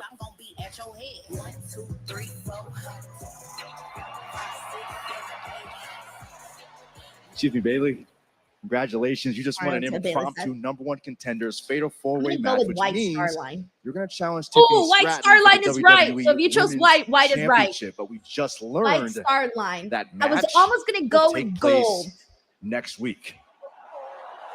So how do you feel about your chances? Oh, the match is happening next week. I thought it was going to happen at the Rumble for a second. You know, taking advantage of I those do think chances, she's still going to have that taking match with advantage of Nia opportunities like Nick on Aldis going the out there Rumble. and just telling us to wrestle when we weren't prepared. That's what we're all about. I mean, Tiffany took her chance on her big opportunity last night and beat Nia Jax last week. So, you know, I've grown up in this business. I have known people like Tiffany Stratton my whole career, and I've wrestled Tiffany Stratton all year long. And you know one thing? She's never beat me. Let's go. That match should be fun. Wow, well, time waits for Oh, no look at these man. graphics. Woman, not even The Tiffany Stratton Bailey graphics look good. Women's champ Tiffany Stratton makes her first defense against I the like new those #1 graphics. contender Bailey. That's next week on SmackDown here on USA. That'll be fun. SmackDown's going to be in San Diego, and Motor City Oh, they're going to be in San Diego? will take on Los Garza. Motor City they call Machine this Guns general versus Los manager said, go Garzas. out there and prove it among these tag teams to see who deserves a shot at the championship. That's going to be a good one next week in San Diego. Well, get this. It's the worst week Solo ever for Sikoa this returns man. He next lost week. Tribal Combat, he lost the Ulafala, and he lost the rights to the Bloodline. What is next for the now dethroned former Tribal Chief Solo Sikoa? We're going to find out because he's here live next week on SmackDown. Yeah! Oh, yeah! Come on with it! Y'all been seeing with me. All right, looks like we're getting into this match. We're down to the last 26 minutes of the show. The difference between our bloodline is your bloodline left you on the front line to dead line. Huh. And Cody Rhodes, I suggest you wake your ass up. This ain't Elm Street. Because your nightmare. That's a good play on words. Nightmare on Elm Street. I mean, this is just a dangerous All right, I need to log into my own stream, guys. I'm trying to remember if I have an ad today or not. I do have an ad today. Okay. Sorry, I could not remember. I had to log into my own stream to see if I have an ad. all night long, and because of that, we arrived at this unexpected but wildly intriguing main event. The following tag team contest is scheduled for one fall. Introducing first, at a combined weight. Oh, they ran in. They were like, nah, let's get to it right now. The team of See, this is what I'm used to seeing Jacob Fatu wearing. This t-shirt, the cut-up one. I thought hearing Jacob Fatu talk for an extended period of time might humanize him, and we haven't heard him speak much. I am more terrified than All right, ever. we're going to a commercial break, everyone. Go head to head with Jimmy Uso and Cody Rhodes. And the main event is next. Jimmy Uso and Cody Rhodes versus Tama Tonga and Jacob Fatu. So let me tell you something. Whether you're in a tag team or you're going raw, just make sure that it's blue. That make no sense. All right, I was going somewhere and I couldn't get there. But if you want to make sure you get there, Blue Chew promo code Denise. Are you jobbing now in bed? Do you have dreams of main eventing in the sack? Well, have no fear. Blue Chew is here to help you become the champ. Soon you'll make your babyface comeback and get the finish. Blue Chew is the place to go for chewable versions of sildenafil, tadalafil, vardenafil. These ingredients help men achieve stronger, harder, and longer lasting erections for sexual activity. Woo! The chewable tablets help fight off all forms of ED, which can include performance anxiety and maintaining an erection long enough for sex. A Blue Chew subscription includes a free online consultation, 24/7 medical support, a prescription for chewable sildenafil, tadalafil, vardenafil, if approved, and discreet delivery straight to your door every month, all from the comfort of your own home at affordable prices. No more in-person doctor visits, no more waiting for appointments, and best of all, no more awkwardness. So what are you waiting for? Head on over to the description box of this video and click on the link and make sure to use the promo code Denise. You know, I miss my hair in that color, by the way. I was looking at that and I was like, you know what? I gotta go back to that hair color and that hairstyle because these bangs are pissing me off. All right, and if you're done with your bangs pissing you off, get Blue Chew promo code Denise. All right, we got DJ here who sends in a super chat saying, add jalapeno sandwich. Friend said no, I'm mayo white. What? I put mayo and jalapenos on my sandwich. Put it all in there. Turkey, cheese, jalapeno, mayo. I'm good with everything. Bacon, throw it all in. Day, thank you so much for the super chat. We got Judah Asante here who says, I gotta go, but thank you for the great review tonight. God bless you. Prayers up to your family and friends. I love you, Denise, in my Jacob voice. I love you, Denise. Judah, thank you so much for the love and the support and hope you're having a good day. And thank you so much for joining the stream. I appreciate you. Hope you had a good time, man. Thank you. All right, so McDiesel says jalapeno chips. Oh, those are good. The jalapeno chips, I love those. Yeah, those are great. I really like those a whole lot. They usually make me cough though sometimes, but those are good. Although my favorite hot chips though are the hot Cheeto fries. You know which ones I'm talking about? The fries, the yellow bag. Oh my God, the hot Cheeto fries. Oh, I love those so much.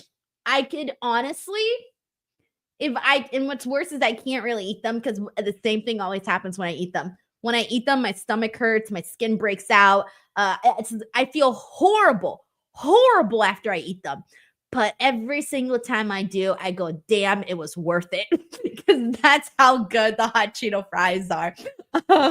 Tremaine Young says, I love hot Cheeto fries. So freaking good. So freaking good. You guys don't like mayo? There's a bunch of people here who do not like mayo. Wow. I like mayo. I used to not really care for it too much, but then recently, for whatever reason, I started having a little bit more of it. And now I like it. Oil Stadium in Indianapolis on Saturday, February 1st. Don says, I ate them so much one time that my tongue went numb, but well worth it. Royal Rumble in Indy. That's so funny when you're like, that's when you know. That's when you know. About Royal Rumble. Richard Martinez says those are the best ones. Yep. And a whole lot of people are It's hot Cheeto fries, hot this Cheetos, farewell tour and then, does you know which John ones I Cena also become love? the The hot Cheeto puffs. record-breaking The puffs, the hot 17-time Cheeto ones. world Oh champion. my God, those are so good. Hot to Cheetos win the or the Royal hot Rumble. Fritos. Hot Fritos. Oh my God, those are great. For me, it's my last Rumble. There is no maybe next year. Hot And I'm here Funyuns. talking about Those are thank good yous. too. The Well, hot hell, Funyuns. The best way to say thank you to you What other is ones win do I the love? Royal Rumble and make And then of history course hot at Cheetos with WrestleMania. lemon. Those are good too. I'm going to Takis, win of course, are the good Royal too. Rumble. Even the turbos, I like the turbos too. And then the other squiggly ones, I don't know if those are turbos or another brand name. The squiggly ones, those are good too. Most exciting Yep, matchup July of 26th the says they year, the slap with Royal nacho Rumble cheese. They really matchup. do. Some heavyweights Really already do. announced. Chris Some Olsinger says, did you legends ever like do the John one chip Cena, as we challenge? just heard, No, but and I've we always found out wanted earlier to. tonight I by really the think I Iceman, can handle it. Paul Heyman. I'm pretty Roman damn Reigns good with will spicy also food. be in the match. Who will win I'm pretty and who proud of will that. go on to main event WrestleMania? And not only that, a friendship Cody, bilious KO. WWE champ Cody Rhodes will put his title on the line. Raphael against a Smith says bitter cracker black and pepper chips is my combative Kevin favorite. I don't think I've had Owens in a ladder those. match. All that Yeah, I don't think I've ever and more had in a those. little over 3 Mike C weeks says flaming of hot the Royal Fritos in my Rumble. burrito. Oh yeah, if you put a little chip in your burrito, give it a little extra crunch. Ooh, and a little extra spice. So good. Is holding on to. Remember, it was special when Triple H. Don the Visionary, I agree. He says this Rumble match is really all about to be an all-star lineup. Yeah, for real. Mike C says, spoiler, bull. That's true. We got Roman and Cody up in the cover of that. Is it Roman and Cody? No, I'm sorry. Roman and Cena. Roman and Cena in the little graphic. Not sure if that means that they're going to be the final two. Solve that problem. Chris Olsinger says, now I need a snack. Friday nights are the worst to try to be on a diet. Friday nights are the hardest. You feel like obligated to snack on a Friday night. Aw, how cute. I always get so happy when the kids like stick out their hands and they get touched. Because like that stays with you as a kid. Every single time when I used to go to indie shows, I used to run up to put my little hand out so that the wrestlers could like slap my hand. You know who never missed me? I don't know how I've never shared the story before. The person who never, ever, ever skipped me at the PWG shows that I used to go to when I was a kid. Never skipped me. And even if he did, he would come back. You want to know who that person was? Al Generico. Whatever happened to him, who knows? No idea. But yes, always would make sure to slap my hands and never once missed me. And I looked forward to it every single time. I was so excited. And his tag team partner from Atlanta, Georgia. Day Day says my nieces love all those hot chips. Let's go. He is I feel them, honestly. Carlson says, has anyone skipped you at WWE? I high-fived Roman Reigns at a live event. When I was little, I never sat close enough to get my hand slapped. I've never been front row at a WWE event, ever, not once. Not even along the stage. Not when I was a kid, not now. It's never happened. To handle Jacob Fatu and Tama Tonga.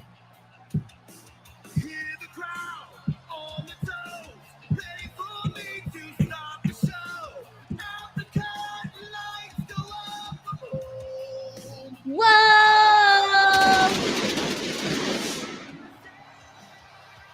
July 26th. I also miss El Generico. Me too. Ole. Merciless savages. Tracy says, have you ever been able to interview Sammy or KO? No, never. I tried to interview Kevin Owens, and I think I've told this story before. At the Royal Rumble last year or WrestleMania. Don't remember if it was Rumble or WrestleMania, but I was in line to interview Kevin Owens, and finally there was 3 people in front of me. It was Chris, another guy, and then me. I was the 3rd person that was going to go up. And then that was it. Kevin Owens had to go, and they took him out, and I was like, no. He ended up being stopped out by Jade Cargill, which is how I got the Jade Cargill interview.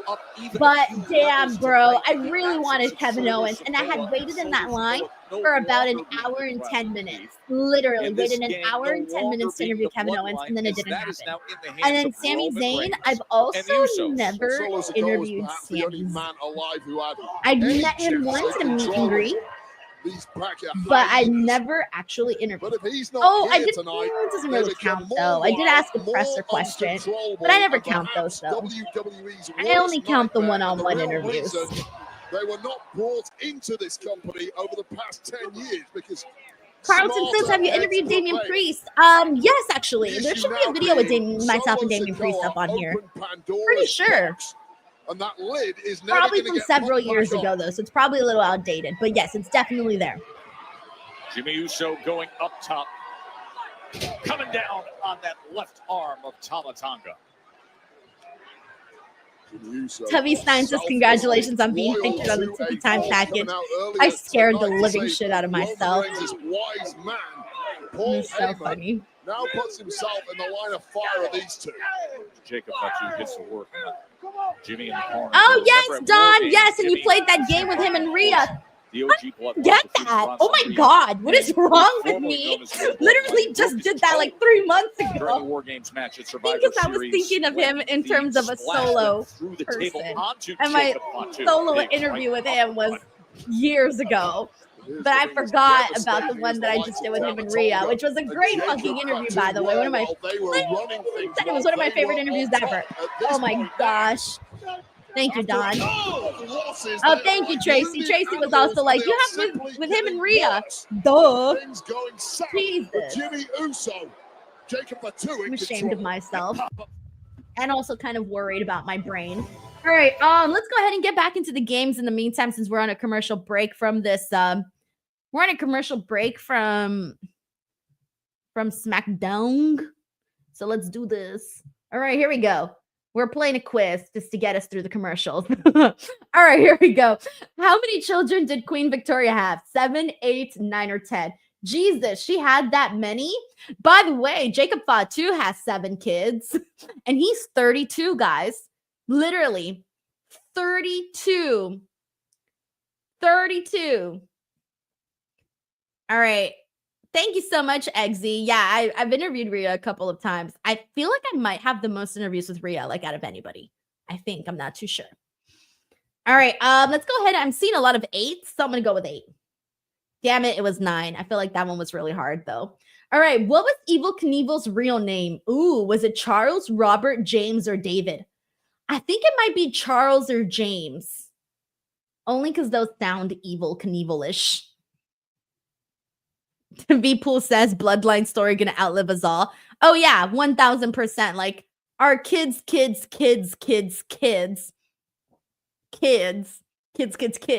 will be watching the Bloodline. All right, I'm seeing a couple of Charles and a couple of Roberts. Let's go with Robert then. Oh, shit. Robert, if you chose Robert, you were right. Good job. All right. Who in Roman mythology is said to be the mother of Cupid? Minerva, Flora, Juno, Venus. The mother of Cupid? Is it Venus? I think it might be Venus. Right? Everyone is saying Venus. Okay, so I'm going to go with Venus. Oh, and it is Venus. Lucky, lucky, lucky. All right. Let's see. The Irish famine between 1846 and 1852 was due to the failure of which crop? Wheat, barley, corn, or potato? Oh, potato. Potato. I know this. Potato. It's got to be potato, right, guys? Potato. I'm pretty positive. Positive it's potato. Yes. Okay, I'm seeing people put potato. Yes, potato. By the way, I remember when I went to Ireland, they gave me the world's biggest French fries that I'd ever seen. Crimson, maroon, and garnet are all shades of which color? Oh, red. We know that one. That one's way too easy. Imagine had I gotten it wrong. That would have been funny. All right. Which U.S. state is Little Rock the capital of? Colorado, Indiana, Oregon, Arkansas. It's Arkansas. But I'll wait for the chat. But it's Arkansas. But I'll still wait for the chat because I feel like I'm going too fast. All right. Arkansas. Yay. All right. In the Peanuts cartoon strip, which dog breed is Snoopy? Is he a Doberman, Basset Hound, Beagle, Dachshund? I actually do not know this. I do not know the dog breed of Snoopy. Okay. I'm seeing Beagle. Dr. J. Merritt says Beagle, and she's been pretty spot on. So, oh, and we're also back on SmackDown. Hold on one second.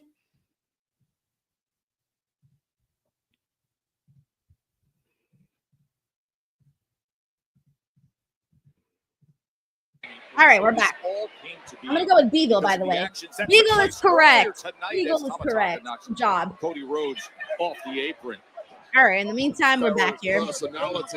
JJ says I always get excited when Arkansas is mentioned because I live here. I'm telling you, yeah. It's that hometown pop. I'm like, oh my God, they're talking about my home. In a world of hurt, and perhaps the door of him being able to make this tag to Cody. I remember one time I was watching a high-speed chase. So, you know, high-speed chases are like the real big thing here. And I'd always seen high-speed chases on TV, right? But a couple years ago, the first one ever happened where they drove by my street, like literally by the closest main street to my house. And when my main street popped up, I was like, oh my God, the Samoan werewolf. Like literally cheering because the car speed chase passed by our house, and me and my grandma were watching, and we were so excited. We were like, all night long, disrupting we're the on United States TV. Championship We rematch weren't on between TV, Nakamura but we were and cheering LA like Knight. we were on TV because of the freaking Chelsea car Green speed defended chase. her U.S. The high Championship speed chase, earlier whatever. tonight, the rematch against Michin. Los Garza came It up is with a big so win funny. in tag action, trying to put themselves in contention. And then, like, I think the person ended up getting pulled over at our local bank. Like, the local bank was where he ended up not being able to go any further. It was very exhilarating television. With nowhere to be found without those guardrails around. Thank you so much for the kind comment, JJ. Mike C says Denise shows the stream for seconds at a time. Don't get in trouble. I can't help it, guys. StreamYard does it. Like, if I happens every time I come in and out of the game back to SmackDown, the default setting is for it to go to the video, and I have to like click right away for it to go to full screen. But I think I'll be okay. It's literally like a screen. Throughout. Here's the problem. You remove whatever voice of reason that was in the head of Jacob. Rally Kev says the high-speed chase zoomed by me while driving one time. Oh, that's scary. Yeah, I never want to be there when it's like I'm on the road. If I'm at home and the road is empty, great. But usually those things happen, unfortunately, when there's people on the road. That's very scary. I would freak if I saw that while I was driving. Nobody has found an answer. And then I'd probably stick out my hand and wave at the helicopters so my hand could come out on TV. Trying to fight back. Massive crowd here in Brooklyn. Over 10,000 plus. And finally, offensive output from Jimmy to create a moment of hope. Well, this was the dying embers of Jimmy Uso connecting with Jacob Fatu. There may be nothing left in the tank to make the tag, but he's going to make the try. There it is. And here comes the American Nightmare. Yuri Black says, "Oh my God, I totally forgot SmackDown's 3 hours now." It's like, why is this show still on? Right? Right? I don't think any of us are used to it. It doesn't feel right. It still needs to be 2 hours, honestly. We did not need an extra hour for today's show. There it is, disaster kick. Mike C says, "How old was Jacob when he had his first kid?" I have no idea. No idea. I just know he has 7 and is 32. All I know. So I'm guessing very, very young. He just probably got a head start. And Rhodes set to fly. Which is honestly kind of nice, though, because at least he's going to be a young parent, you know? Like, by the time his kids are a little older, he's not going to be so old, so he'll be able to, like, you know, not be older. I worry about that. Having this big of an age gap between me and my kid, I would freak out, honestly. I think the age gap's a little much. Too bad. He asked to do that earlier tonight as they were out of control the entire night into the cover. Kick out at 2 by Tama Tonga. Yeah, not many people will leave in that locker room to counter this threat of Fatu and Tama Tonga outside of Cody Rhodes and Jimmy Uso. And I can't blame anyone for that stance. Was looking for crossroads. Instead, Tonga was able to deliver that knee. Oh, DDT right on the top of the head of the American Nightmare. And the kick out. Oh, by the way, I don't actually have a kid. Sadie, I do not have a kid. No. I'm just saying that already it's got a 32-year age gap, though. And it's going to be a few more. That's why I said I think about that. I'm like, fuck. I'm going to be old. Get up to the apron, and Tonga meets him right away. And now Cody is going to plant him over that top rope. Cody's hurting in a big way. Undoubtedly, Jimmy Uso far less than 100%. Still giving it everything he's got. That gets some power and glory here. Superplex. That's the power into the Usos. Nice. Uso Splash looked a little higher today. Maybe it was the camera angle. I don't know. It looked a little extra higher. Preventing victory here for Rhodes and Jimmy for now. Cody Cutter.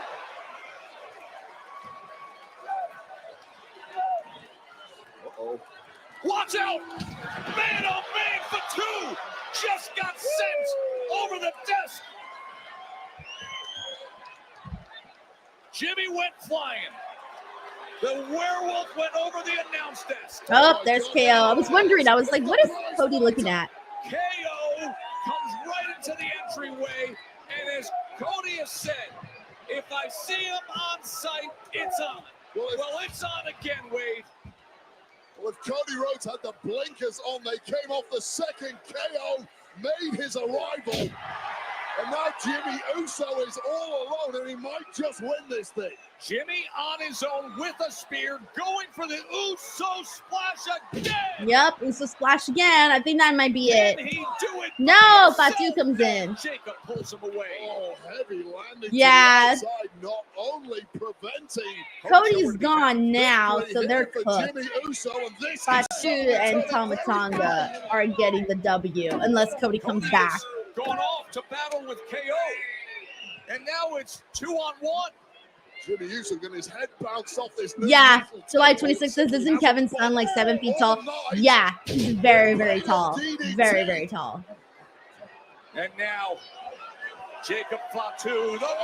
Yeah, that should be it now. For the win. Jimmy was left all alone. The Samoan werewolf. Good stuff. I like it. Found a decent way for Cody to take a loss because he was out being distracted by Kevin Owens, and so Jimmy unfortunately was left there all alone. So, of course, he was going to take the L there. Superfro says that table has seen a lot of action tonight. Oh, we're continuing the attack in the back. This is Or how the fight, night rather, started, between KO and as they Cody. have been fighting Oh, backstage now they're and going now back off into to the crowd. the side of our technical area. Remember, in 3 weeks, on February 1st, it'll be a ladder match with Cody. These guys are basically going to be brawling every single Friday until the Royal Rumble. I have lost count of how many Cody Rhodes, Kevin Owens brawls we've seen. Oh, he's about to go through that table. Oh, here it goes. No, I think will it backfire on KO? Let's see. Here in Portland. They're going to meet up at Royal Two Rumble. tables. It has been boiling over time. Oh no! Let's see. Ah! They both went in there. Both of them. Nasty. Kevin Owens, who says Nasty. Give us a replay. Give us a replay. Come on, replay. I want to see it again. Of what he's trying to prevent. Aw, dude. Did KO land on his elbow? Oh, KO landed on his elbow. Kind of, a little bit. I don't know. It kind of looks like he did. This is exactly how the night started, and now it bookends with this brutality. It's like a little bit of his elbow and a little bit of like inside his arm. Just like, oh, that did not look fun for. It did not look fun for KO. I didn't see really how Cody landed, but KO just looked like brutal.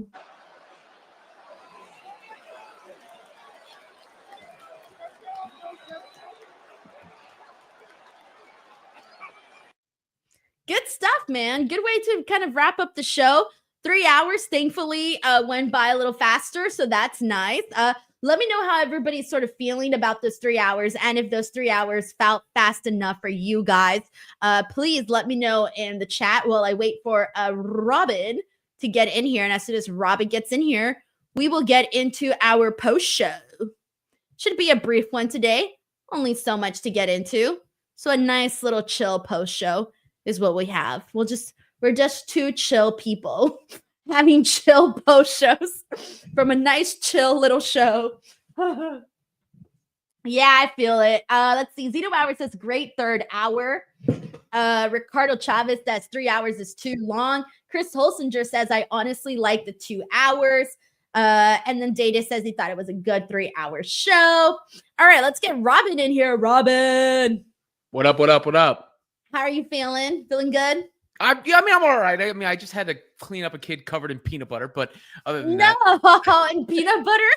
Yeah, like he asked for some peanut butter, and then I turn around, he's covered in, and I was like, "Why are you covered in peanut butter?" And he said, "I wanted to rub it on myself," and I was like, no. "Yeah," and I said, "Where's your apple?" And he said, "I threw it like a tennis ball." And I'm like, "Oh, okay."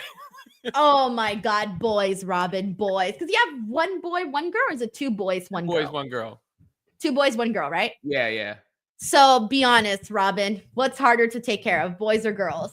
Oh, no, Ronnie is the best. She helps. She is, like I can say, Ronnie, go watch your brothers. Meanwhile,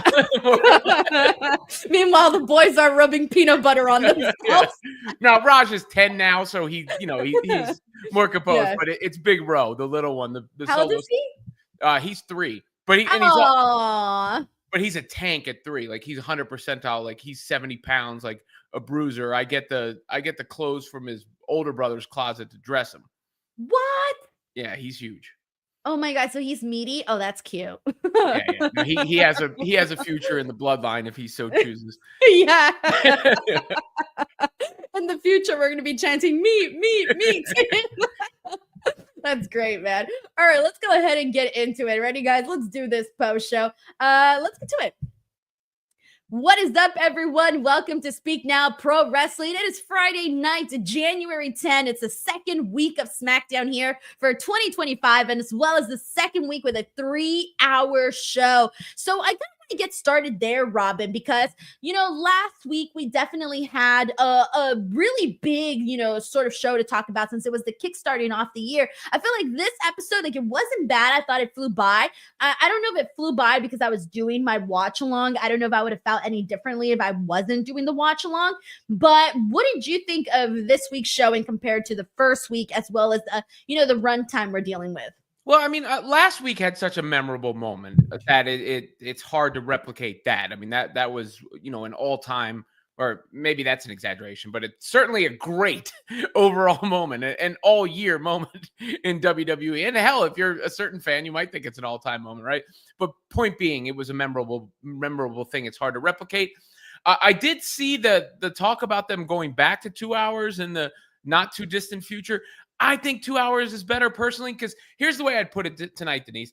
I thought the beginning where you get Roman announced in the Royal Rumble, okay, all right, that's a thing. And then I thought it kind of dragged for a bit until the women got back involved. Well, they were involved a little bit early, but the Fatal 4-Way angle with Tiffy Time and her title. And then I thought it really picked up again sort of towards the end. And if you cut out the chunks that I'm saying drag, then you're at 2 hours. So is it possible to do a great 3-hour show? Yes. Is it possible to do it every single week consistently? That's a lot more difficult to pull off. Yeah, that's what I was thinking too, because there were some segments of the show where I thought like, ooh, this feels like I'm okay with this, but this feels like if it was a 2-hour show, obviously we would be getting more of this trimmed down version. And I felt that way. I can tell you exactly what matches I felt that way. Both tag team matches, I felt like, oh my God, this is just a little bit too much for me when I'm not so heavily invested into the tag team division.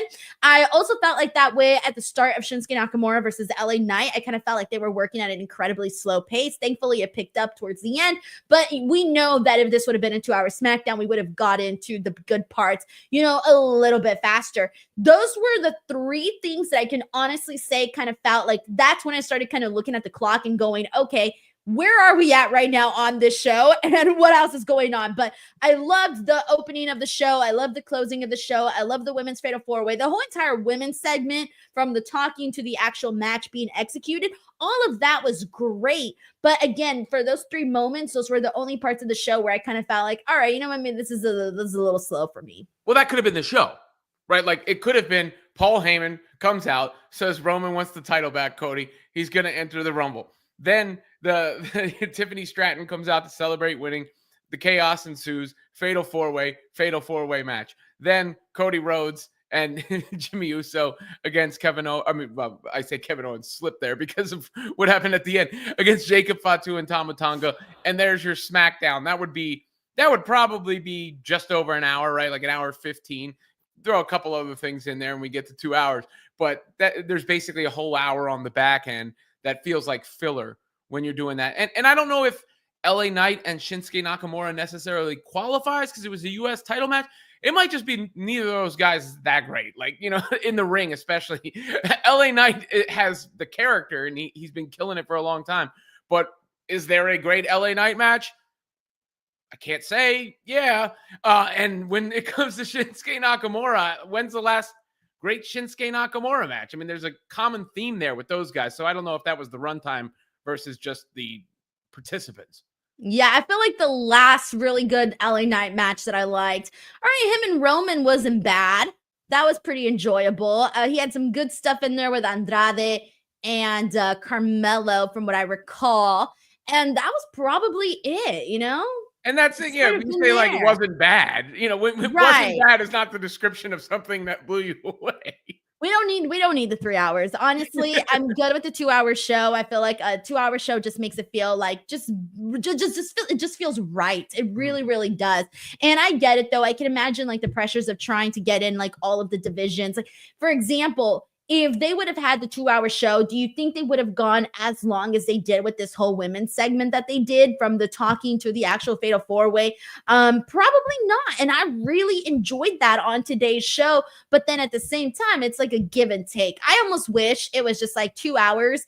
And if a show needed it, 2 hours and change, right? 2 hours and a half, if a show absolutely needed it. But I know it's a lot more difficult to have a schedule like that when you're on the USA Network, it's clearly different. Like you got to have a set schedule, whether it's 3 hours or 2 hours, you got to stick to it. Versus, of course, on Netflix, they can be a lot more fluid with their time. Yeah, like a 15-minute overrun. When like when you set the DVR and it says how you want to extend your recording, like 15-minute overrun window would be good. But yeah, on linear television, it's a lot more difficult than it's going to be for them on Netflix, which is kind of Play-Doh for them. They can mold what they want to do. Yeah, definitely. All right, so let's get to it. Let's get into this show. We got Kevin Zwicker, by the way, who says Cena and OTC should be in the final four of the Rumble. I can't imagine that they won't be. And let's go ahead and get right into it, man. Kevin Zwicker kind of kicks us off with what we saw with the opening of the show, which was Paul Heyman and the Cody Rhodes segment. And it was so fun. It was actually kind of sad because in the beginning, Robin, when Paul Heyman was talking about Roman Reigns and this and that, I was like, is Roman Reigns going to appear on this show tonight? Because for a second, it kind of felt like he was about to introduce Roman Reigns, but then he goes, well, I got a message from Roman Reigns that I'm going to share. And I'm thinking, oh, I feel so bad for the Portland crowd, thinking like for a split second that they might get to see Roman Reigns, but they got to see Cody Rhodes, so that's nice. But the real big gist of this is Paul Heyman puts over Cody Rhodes for helping out Roman Reigns on the Raw show. And he basically says, Roman Reigns got his Ula Fala back and now he wants his championship back. So I'm here to let you guys know that Roman Reigns has declared himself into the Royal Rumble. So there you go. Where we're at right now, Robin, of who's going to be in this Rumble that we know of: Roman Reigns, John Cena, CM Punk. Those are I'm not missing anyone, am I? Those are the three names that we know for sure are going to be in the Rumble. Well, yeah. Well, Kevin had said the two of the final four. That's three of the final four right there. Book it, right? But barring something totally unexpected happening, I think those three are the three of the final four. And more importantly, though, when you just list off those names, I don't think Roman Reigns has been in the Royal Rumble for a long time. I think it's been like 5 years. Yeah, it's been a minute. John Cena obviously had a memorable Rumble return and has been there, and Punk was at the end last year. But that's the most star-studded Royal Rumble in recent times. A lot of times, I think in recent years, some of the matches at the Rumble have been stacked to the point where those participants were then not involved in the actual Rumble match itself. But I'm trying to remember the last time the headline star power for the Royal Rumble was as big as it is. I mean, when you're talking Roman Reigns is the number one guy since 2020, let's say, right? Of this decade. John Cena is the number one guy of probably the 2010s, right?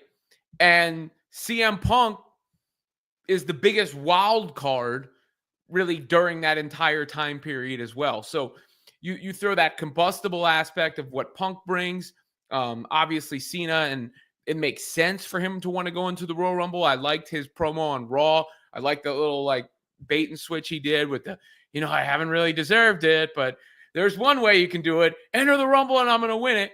And then Roman declaring, or through Paul Heyman declaring, that he wants to get his title back and doing it through the Rumble. So there's and even when Punk was calling people out the other night, right? Like, I'm going to win the Rumble because I'm coming for your title. So you've got bona fide stars who are all calling their shot about winning the Royal Rumble. And you just know they're going to be standing there in various sections of the ring. There's going to be one other person we don't know yet who's probably going to occupy that fourth corner, and we're going to get that stare down to finish. And it's hard to tell how exactly it's going to go down, right? Especially because you have two championships now. So, you're not locked into a specific outcome and position via the Royal Rumble winner. I think all three of those guys could win the match. Ooh, I hope that fourth person is Drew McIntyre. As you were saying, I was like, who would be like a really good fourth person in that? It might be Drew, but we'll see. Here's the thing, though, and you mentioned all of these bona fide stars who are going out there and making these cases for them being in the match. I'm believing all of them, Robin. When John Cena cut that promo on Raw, I'm like, yeah, he's winning for sure. He's winning. And then when CM Punk was on the presser talking about, him winning the Royal Rumble, I'm like, oh shit, you know what? Like, he's making some good points here too.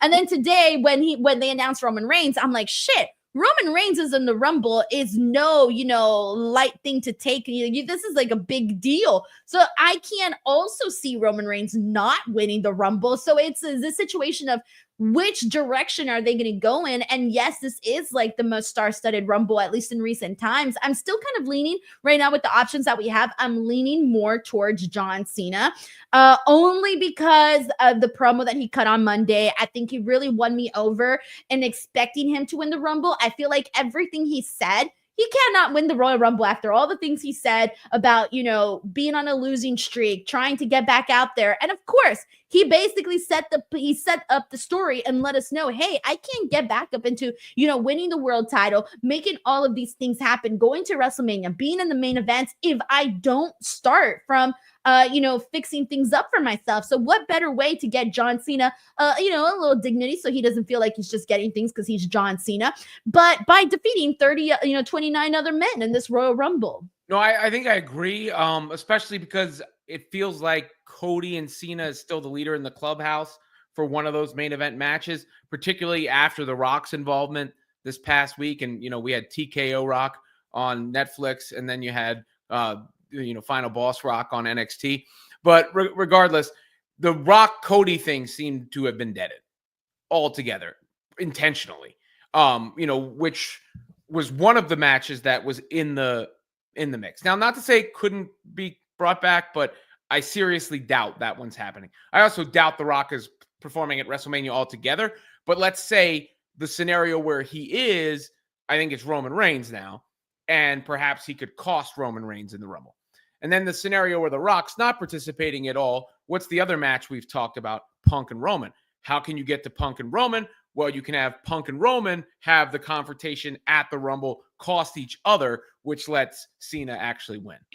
Yeah, I feel like that would be very, very fun. I got to tell you, man, I remember last year's Rumble. It wasn't the best for the men. It wasn't the best. We were out here talking about the women. They killed it. So I feel like this Rumble, they're like, nah, we got to get things back on our side again. We got to get people excited. And no matter what, people are going to be excited about it because the concept of the Rumble is so enticing. But regardless, last year's men's Rumble wasn't that great. I have a feeling this one could be an all-timer, of course.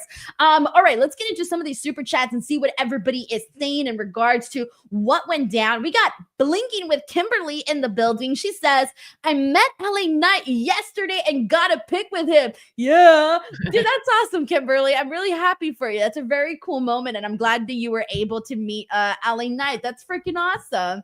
I think she's the one that works at the airport, right? Yeah, in Orlando. Yeah. Yeah, in Florida. Orlando, I'm assuming. Yeah. That's great. Sheldon Jackson says, lately it seems like the men's tag team division has been getting more attention. Hopefully it'll lead to tag team title matches on PLE soon. Yes, the only thing, here's my only issue with this. And right now, fine, I'm so happy the men are getting, the tag team division is getting all the love and appreciation. Great, they're getting more time. Cool. I just want some of these teams to feel a little bit more over. I don't think there's one team that is screaming, hey, right here, no one's got my attention or my devotion as a fan like that. So there's a spot to be taken for one of these tag teams to really win me over. Hasn't happened yet with any of the teams. I need one of them to win me over. Yeah, no, I think you're right. They all feel fine. Yeah. Nothing feels like this sucks or bad or I hate this. But none of it makes you feel away either. And somebody's got to come seize that. They're getting the opportunities now. They're getting put out there. So that at this point, I don't think it's on creative as much as it's on the talent to figure out a way to connect. Yeah, that's true, because now you're getting the time. Now you're getting the matches. So now it's pretty much up to them to see how they execute. Thank you so much, Sheldon. We got D. Martin 5th who says, good show. I'll attend the Rumble meet and greets. Oh, dude, that would be so much fun. I haven't seen who's doing the Rumble meet and greets, but I can imagine that if you do it, it'll be a blast and it'll definitely be worth it because I'm sure they'll put up some really good names there. So Martin, thank you so much for sending in that super chat, man. We got Dream Ninja 77 who says, I feel like this is going to be a trend in all of WWE in 2025. The ladies ran this show, including Denise making your SmackDown debut. Or were you in the reaction montage? I That's so silly, Robin. Every time I see stuff like that, I'm just like, oh no. I would feel honored if I would. You shouldn't feel silly. You should feel look that the number you are a prominent wrestling content creator, the biggest wrestling brand in the history of the universe chose to use you as part of their programming. I know. But the way that I equated it was, when actors don't want to see themselves in their own movies. Yeah. I don't want to see myself in my own videos. No, I hear you, but Do you like to see yourself, Robin? Like when you go back and watch your content? I mean, sometimes, I do. You get used to it, especially if you edit your own stuff. Yeah. Yeah. Sometimes I look in the mirror and I do go, how can something so familiar be so awesome? But no, Robin can relate. Robin can relate to my struggles. No. I've been doing it so long, Denise, in so many different mediums that I feel that I got that and I got over that. And, I worked on little ways to perfect and criticize myself. And now I'm pretty comfortable with it. So because only you yourself notice the certain things that you notice. For example, when I saw that clip, everyone was like, oh my God, that's so cool. And me, I was like, I had to wear a ponytail that day. Why wasn't I wearing a nicer pink shade of lipstick that day? Little things like that is what I think about. Although I was very happy that I was wearing green that day because I thought the green looked nice. So shout out to the green. Well, look, people who do what we do for a living are a little self-absorbed to a degree. Like that's part of the reason that's in the formula. So that sounds terrible. You're gonna be thinking about that. Anybody would, right? Like you take a picture and you're like, oh, I don't like how my arm looked there. I was looking funny. Let's take another one. Do you not do the girl pose in every picture? Like whatever this is, there's like a specific girl pose. Let me see your pose. Do it again. Where you put the hand to the like the side hand. I guess it makes you look thinner or something. I don't know. Yeah, exactly. Yeah, no, I do. It depends, right? If I'm feeling like a little bloated, like if I just ate, you're better off doing a forward facing pose because if you turn to the side, you'll see a little bit of that bloat. If you're feeling a little self-conscious, like whenever I'm feeling self-conscious about like my arms or something, I make sure to do a little gap. Like a little this. So I have tricks now of things that I do. Or one thing that I always do too when I'm feeling like a little like again bloated, I'll make sure to pose with my hands directly in front of my stomach so like no one can tell. It's just like little things that sometimes you got to do to like not feel like, not feel bad about yourself. Little things. All right, we got Dream Ninja here who says, oh, I already read this one. Thank you so much, Dream Ninja 77, by the way. I appreciate you. We got all Megan's faves have gold on SmackDown, who was at the show, by the way. She said, did my best to make a third hour worth it. I love tonight. Those Garzas deserve the W. Justice for Naomi. Otherwise, all my people won. Denise in reaction vid, I popped. Thank you, Megan. That's so great. I'm so glad that people recognize me. And it's a nice promotion because as soon as that happened, though, a bunch of people like hopped into the reaction stream. And I'm like, oh, okay. Like that's really great reaction, like a really great promotion for the channel, of course. But I'm so glad that you enjoyed yourself at the show. Since we're on the topic of the tag team division, let's get to that really quickly here because those Garzas did get a win. I was looking at that and I'm thinking, oh yeah, Pretty Deadly's going to get a win. They're not going to give Angel and Umberto a win. And they did. They did. So I thought that was a little surprising, but a good surprising, of course. Yeah, except I mean, of all these tag teams we talk about, I probably like Pretty Deadly the most, I think, right now. So they have the most potential, I feel, in terms of character. Yeah, exactly. That and so they have the most charisma, I guess is the way I would put it. Yes, boy.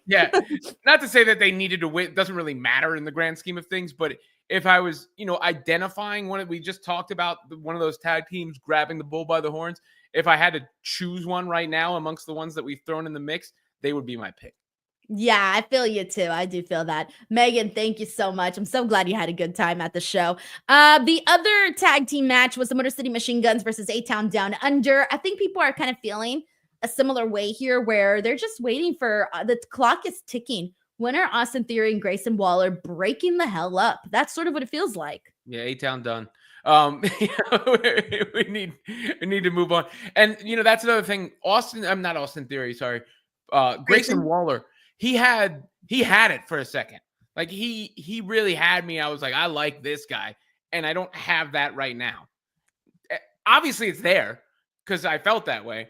they need to get that back because there's another guy with a lot of potential, I think. He's got a lot of personality, and he's kind of got that, like, he's very good at getting under your skin in like a douchebag kind of way. And that's what we like. And I feel like that's the thing that gets a lot of attention, even when you're talking about Down Under. Recently, what are people pointing out? The silly outfits that he wears. But he does it so it's different from what Seth Rollins does, right? Because Grayson Waller is that personality that's supposed to kind of get on your nerves a little bit. So him wearing these like weird outfits with the overalls and things like that, it works for what he's doing. And so, yeah, I do agree with you where I, was a fan of Grayson Waller and, the Grayson Waller effect and what he was doing on NXT. Then he was doing it over on SmackDown. And I thought that he would maybe bring out a little bit more of Austin Theory's personality. I don't think that has happened. I think them together has just not complemented. Grayson Waller has not yet brought out the best of Austin Theory, and then instead the partnership has sort of brought down a little bit of Grayson Waller. Yeah, no, I thought it worked at first. I mean, I'm not trying to be a jerk. I'm not feeling Austin Theory. Never really did. So hopefully he can figure that out and something comes from it in the future. Always rooting for everybody, but to me, Grayson Waller is the one with the breakout potential and is the one that had that, and that's gone missing a little bit. Maybe both of them can find it to a certain extent with a breakup now. Maybe that can be a little bit of a turn for Austin Theory to find a different angle, a different approach. But the one that Grayson Waller had, like when he was cutting the promos on the Swifties and stuff, that was working, and we need that back. Yeah, I feel you on that. All right, so let's go ahead and get into the women's segment. I'm so excited to talk about it. Honestly, that's the thing I've been most looking forward to talking about today. I'm like, this is where the action was at for me. So, we get Tiffany Stratton. She goes out there and she's doing her celebration, right? And so where are we at first and foremost? Let's start with Tiffany Stratton, because I think I came into this thinking that Tiffany was going to be a baby face, and she doesn't feel like she's a baby face. She's getting baby face reactions, but her promos are not screaming baby face. Her promos are still heel-ish at least. But Nia Jax comes out. I love Nia Jax's promo, actually. I thought she came in very strong, very aggressive with Tiffany, and I loved when she was basically saying, I want to kill you. I thought that was so aggressive. But I mean, of course, when you say Tiffany and Nia, you're going to cheer for Tiffany. But let's start there. What did you think of the presentation of Tiffany here tonight? I liked it. I liked it. I mean, look, she's over. And the whole Tiffy time, like I kept repeating it. It's Tiffy time. Like, I was doing it myself. So I was pumped just to see her. I mean, she feels big time. Tiffy time feels big time. And that's the number one thing. That's what matters the most. And every super over superstar for the most part has had an edge. Even Rhea Ripley as a face, she has an edge to what she does. The Rock, when he became The Rock, had an edge. Stone Cold had an edge. I mean, there's exceptions, but a lot of them, not that she has that kind of like, I'm a badass edge, but she's got a little bit of that conceited, entitled edge, that comes off from her. But the crowd was really into it. I think it paid off what they did last week. I thought Nia was very strong, like you mentioned. I thought she was strong promo on, not just the way she came out and what she said, but even the bit she did with Naomi, nobody cares about you, going straight to Bianca Belair. I thought that landed too. I thought from start to finish that worked. Promo, match. And let me shout out Bayley too, coming out. That's the most entertained I've been by Bayley. I can't remember. They leave her out a lot. They tend to leave her out of things. Yeah, but even when she had the championship, she didn't it didn't do much for me. Because they didn't put her on anything, which was unfortunate. Like, what? Like, we were so behind Bayley. But she had something with her. Like, she had something back. Like, she found. Like, her delivery was better. It was more acerbic. It was more confident, whatever the case may be. I thought, when she came out and she was like, I suspected you might be dumb, Tiffy, but Nia, I know you're dumb or stupid, whatever it was. I don't know. That's the most I was entertained by Bayley in recent memory. And I guess that's kind of, maybe she knew what she was about to do. I don't know. But I think that all worked. And then Nick Aldis calling the pivot to go straight into the match worked. And then I thought the match was excellent.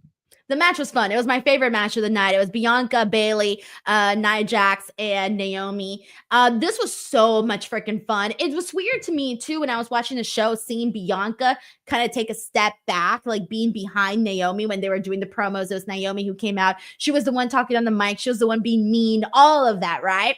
But in the matchup, like once we saw Bianca go, I'm like, yes, like this is a reminder of why I want Bianca to always, be in that title picture. And I know she can't always be in the title picture. I know other people got to get their moment in the sun and all of that, but it's weird for me. It's weird to see not see Bianca in that light.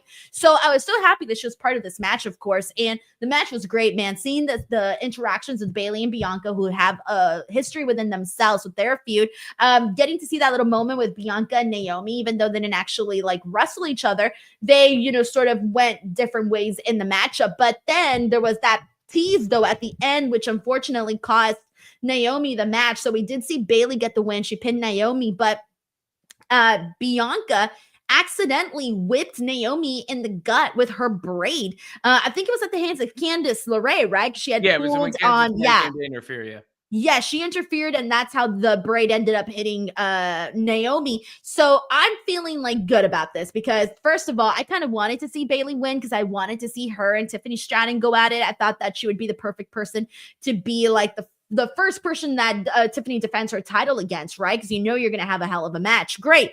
And Naomi, she's going to be pissed at Bianca, I presume. And maybe this will finally lead to the reveal that Naomi was the one who attacked Jade. That's where I'm thinking this is going to go. Yeah, well, even if she's not the one that attacked Jade, perhaps it is that reveal. It could just lead to a Naomi heel turn in general. Could be both. But we've been talking about this a lot. I feel like Naomi feels like the next one in the progression of Drew McIntyre and Kevin Owens of like, I'm righteously aggrieved in the way things have gone for me. I've been screwed. I haven't gotten my opportunities, those kind of things. And I think Naomi could use it too. Like, she's a great performer. I love her theme and all that. But it always feels like with her, it's like good. Naomi's good. I like Naomi. But it never feels like, oh, Naomi. And I feel like she has that, right? Like she can get there with a little bit of a twist. So I think the heel turn for her is inevitable and makes a lot of sense. I also thought the way it was executed was done really well. It timed out really well. It made, it easy for her to feel aggrieved. It got Nia Jax out of the picture where she didn't look like she took anything, because I think she looked strong in the whole thing from promo to the match and some of the moves she pulled off in there. And then obviously Bayley goes over at the end, which makes sense in the full circle from the promo I was just talking about, and caught me a little bit by surprise because that wouldn't have been my pick going into the night before the night started. But yeah, I think from beginning to end, from the moment Tiffany Stratton's music hit to the moment Tiffany even cleared the ring and had her moment to Bayley winning it, really well done. It flew by. Like, I couldn't even tell you how long everything was because I felt like it completely flew by. Like, I did not look at the clock at all once during the women's segment, just because, again, they really did a good job of just keeping you entertained by that. Speaking of the women, of course, we got to see Chelsea Green defend her United States Championship against Michin, who she's had a fun little history with on SmackDown as of late. I originally thought that Michin was going to take the belt off of Chelsea Green, but then when the match actually started, I thought, you know what? Not yet, though. I don't think it should be Michin just yet. The only reason I say that is, one, I still think there's a lot more that can be done with Chelsea Green. Two, I think they kind of need to remind the people, like, give Michin a little bit of buzz behind her name. I think she should wrestle a couple more people, get a little bit more, more fire behind her, because she had it for a second. I really think that fire was there, and it kind of felt like right now she's sort of been, it doesn't feel like it was time for her to win the United States Championship. Well, it was a long climb for Chelsea Green. I mean, she developed that character, worked her tail off, and it paid off with the U.S. title win. That just happened. I mean, was that a month ago? Maybe.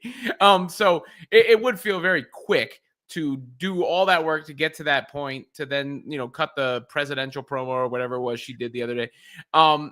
Yeah. So I'm not mad at the decision at all. I'm not mad at the outcome. The match didn't blow me away, but I thought the right person won, and I do agree with keeping the title on Chelsea Green. Yeah, I think like the only person that I can think right now to take the title off of Chelsea is going to be the eventual Piper Niven turn where she finally gets tired of Chelsea Green.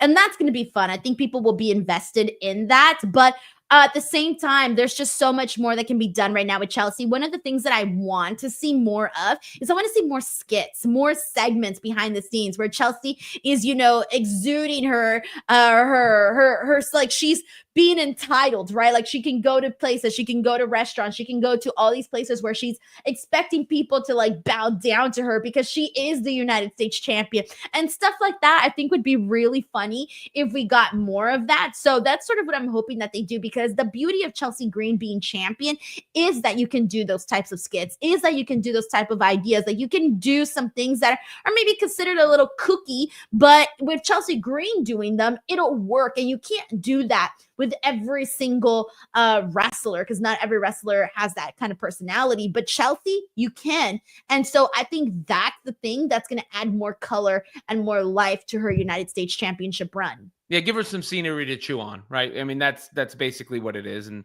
again, I think she's kind of gotten that character down. And it was working even when she was kind of a borderline jobber there for a minute. I mean, she was losing every match. And it still worked because of the character. And then you really were like, oh, okay, now we're going somewhere with her. This is cool. It's paying off. And it builds something. So you don't want to cut that off at the knees before you see it to where it was supposed to go in the first place. I feel you on that. Yes. Terrence Johnson sends in a super chat saying, what if Jacob and Tama turn on Solo next week? Solo Sikoa is returning next week. I don't think so. The only reason I don't think so that they would turn on Solo Sikoa just yet is that would really be stripping Solo Sikoa of pretty much everything. And I don't think they should do that to Solo Sikoa. I still think that you can do the whole, I love you Solo bit that he's doing. They can milk that a little longer. I don't think it's time just yet. Robin, do you think it's time already? Well, I don't think you introduce that over the top thing from Jacob Fatu to then just go the other way that quickly. He wasn't even doing that the whole time, right? Like that's relatively new. The over the top I love you Solo and all that. I mean, he's obviously been part of his group and everything. So no, I'm with you. I think you spent too much investment in Solo over that period of time to just say, oh, you're done because you lost the one match to Roman Reigns. Let's see what can happen with that. And the attachment to that is also what introduced us to Jacob Fatu in the first place. That's why Jacob Fatu has a role, and you don't want to throw that away yet either. Yeah, I feel you. I'm glad you agree, because it would just be too soon, Terrence. A little bit too soon. Although when the moment eventually happens, I can't wait for Jacob Fatu to be the one on top. Man, that would be very, very cool. I love how today, throughout the entire show, we were seeing a whole lot of Jacob Fatu, which we'll still talk about more in a second. Also, thank you so much to WWE 2K24 Universe Mode for sending in the super chat. Appreciate you a whole lot. It's very generous of you. And he also sends this comment saying, I would like for Bianca to be Jade Cargill's mystery attacker. Her being a babyface is gradually becoming stale. Also, as a heel, she can align with the Street Profits and help elevate BFAB. So I've kind of spoken about this a few times about how it shouldn't be Bianca, only because it would not have made sense for her. Again, going back to her having had to leave her United States Championship match. So that's the only reason I don't think it's Bianca and why I think it's Naomi. Yeah, I mean, to me, it's either it has to be Naomi or the dark horse would be the Charlotte Flair going back to that stare down that they had way back when. But maybe that's also a way to.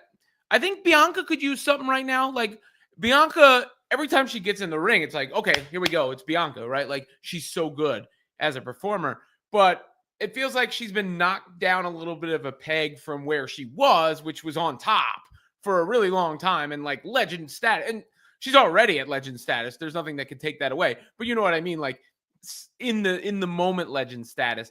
And I feel like that has been deaded a little bit. So maybe the friction in the mix there can light a fire under her ass as well that puts her back there.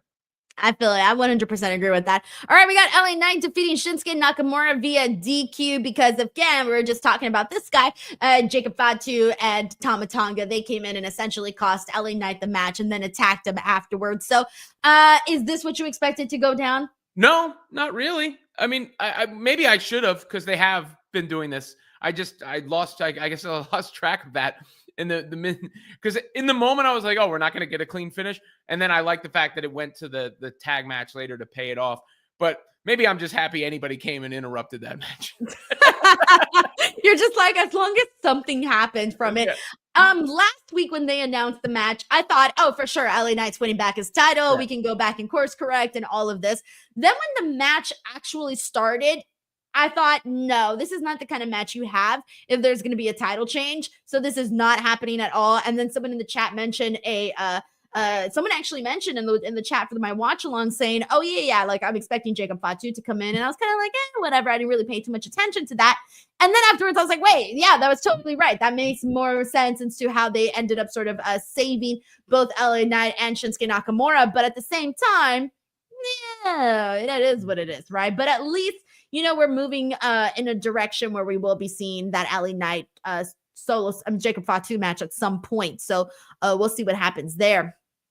All right. The last thing we need to get into is pretty much the closing of the show, actually, which was the main event, because there was quite a bit that went down there. It was Tama Tonga and Jacob Fatu defeating Cody Rhodes and Jimmy Uso. And this was essentially made during all of the interactions that you were seeing at the start of the show. We saw a whole lot of Jacob Fatu during this whole bit. Like, we did see Kevin Owens confront Cody Rhodes earlier in his opening segment with Paul Heyman. There was just a lot of the sort of intertwined there. And Kevin Owens is basically also pissed at Cody Rhodes for helping out Roman Reigns. And Kevin Owens had the Kevin is right t-shirt, which I thought was epic, because when he was making these points about Cody Rhodes and Roman Reigns, I'm thinking to myself, like, yeah, he's right on this. He's right on him helping Roman Reigns. He's right on him, befriending The Rock and all of this. Like, what the hell? Cody Rhodes, grow a backbone here. And so I did think Kevin Owens was right on that. But anyways, we get this match here. Tama Tonga and Jacob Fatu only win because Kevin Owens comes out. Cody Rhodes goes off and starts fighting with him. This leaves Jimmy Uso alone in the ring. So Jacob Fatu is able to finish him off.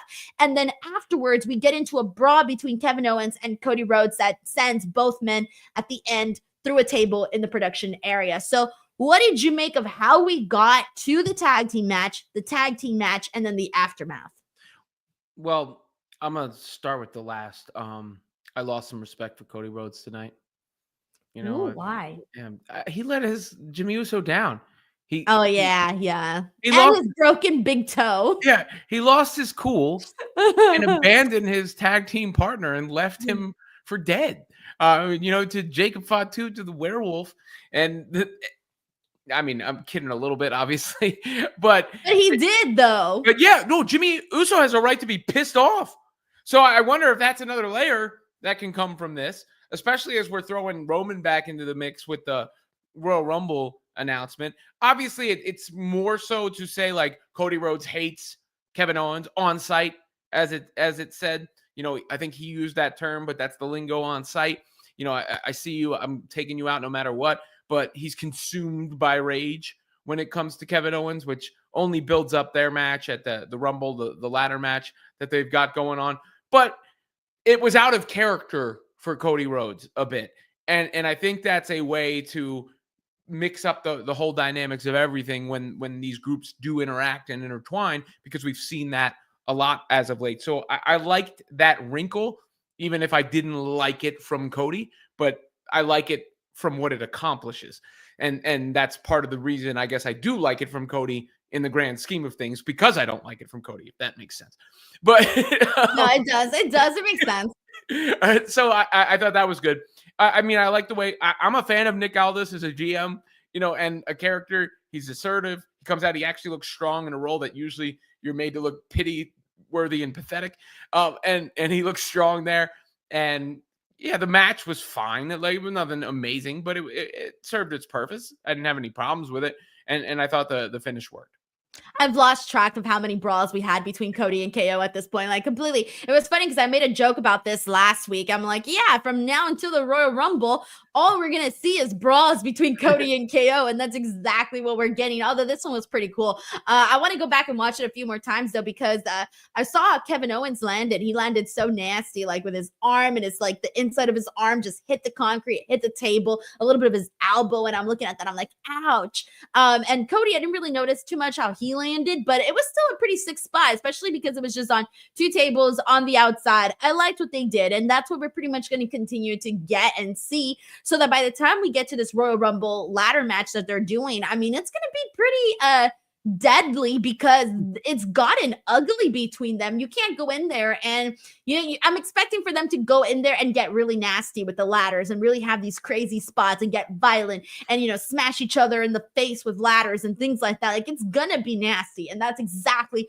what I want to see. I want to see a gruesome fight between 2 guys that have been brawling nonstop for what feels like it's been a while now. It's been a while where they've been feuding. Well, I mean, I feel like we're just building up to a really good Royal Rumble card. I mean, Kevin Owens, Cody Rhodes, ladder match. Royal Rumble, we just mentioned, with CM Punk, John Cena, and Roman Reigns. Is it going to be Bayley and Tiffany Stratton at the Rumble? I mean, that seems like a natural. They didn't announce a time. I was thinking Nia and Tiffany. Or even though Bayley won the #1 contenders?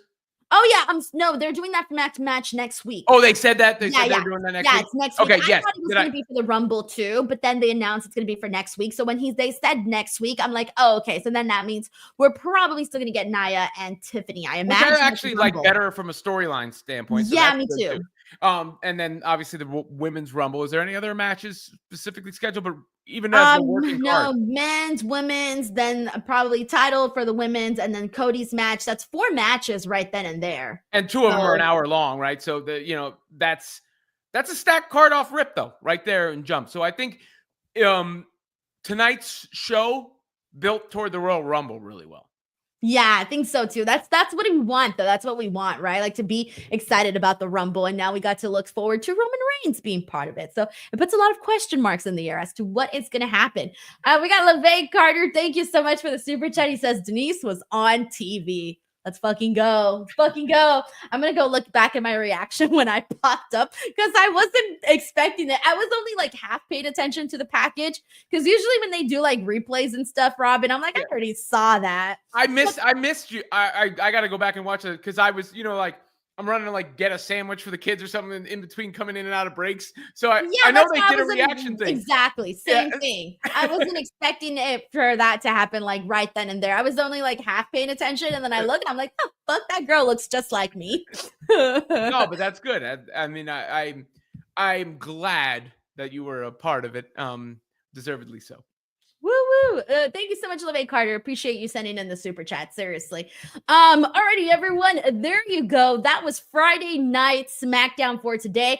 We got another super chat actually from Day Day. He says, I like Robin. He needs a Friday night theme song. I know we need a theme song. I have to work on it. There's so much on this to-do list at this point. Robin, maybe you can rap something for us for our theme song. I could definitely rap something. I need the beat though. Oh, okay. I was gonna say, I don't know how I'll get you. It's not an acapella. I know. Maybe we'll have like a random acapella intro. It's not the acapella for the mozzarella. You understand, Rockfellas. And wear umbrellas. Work up something for us for SmackDown, and something that you can put together for an intro, and we'll like rock it, even if it's acapella. All right, kind of fun. I'll make an intro. It'll be too sweet because you'll call me Robin, the original tribal chief. Oh, you see what I'm saying, guys? You see what I'm saying? We can get something there. Day Day, thank you so much for the suggestion. With that, guys, that is our show for today. Tomorrow, I will be here doing a Collision watch along. Come hang out. Don't leave me alone. Robin, what do you got going on? I won't be doing that. You're like, no thanks, Denise. Don't even call or text me. The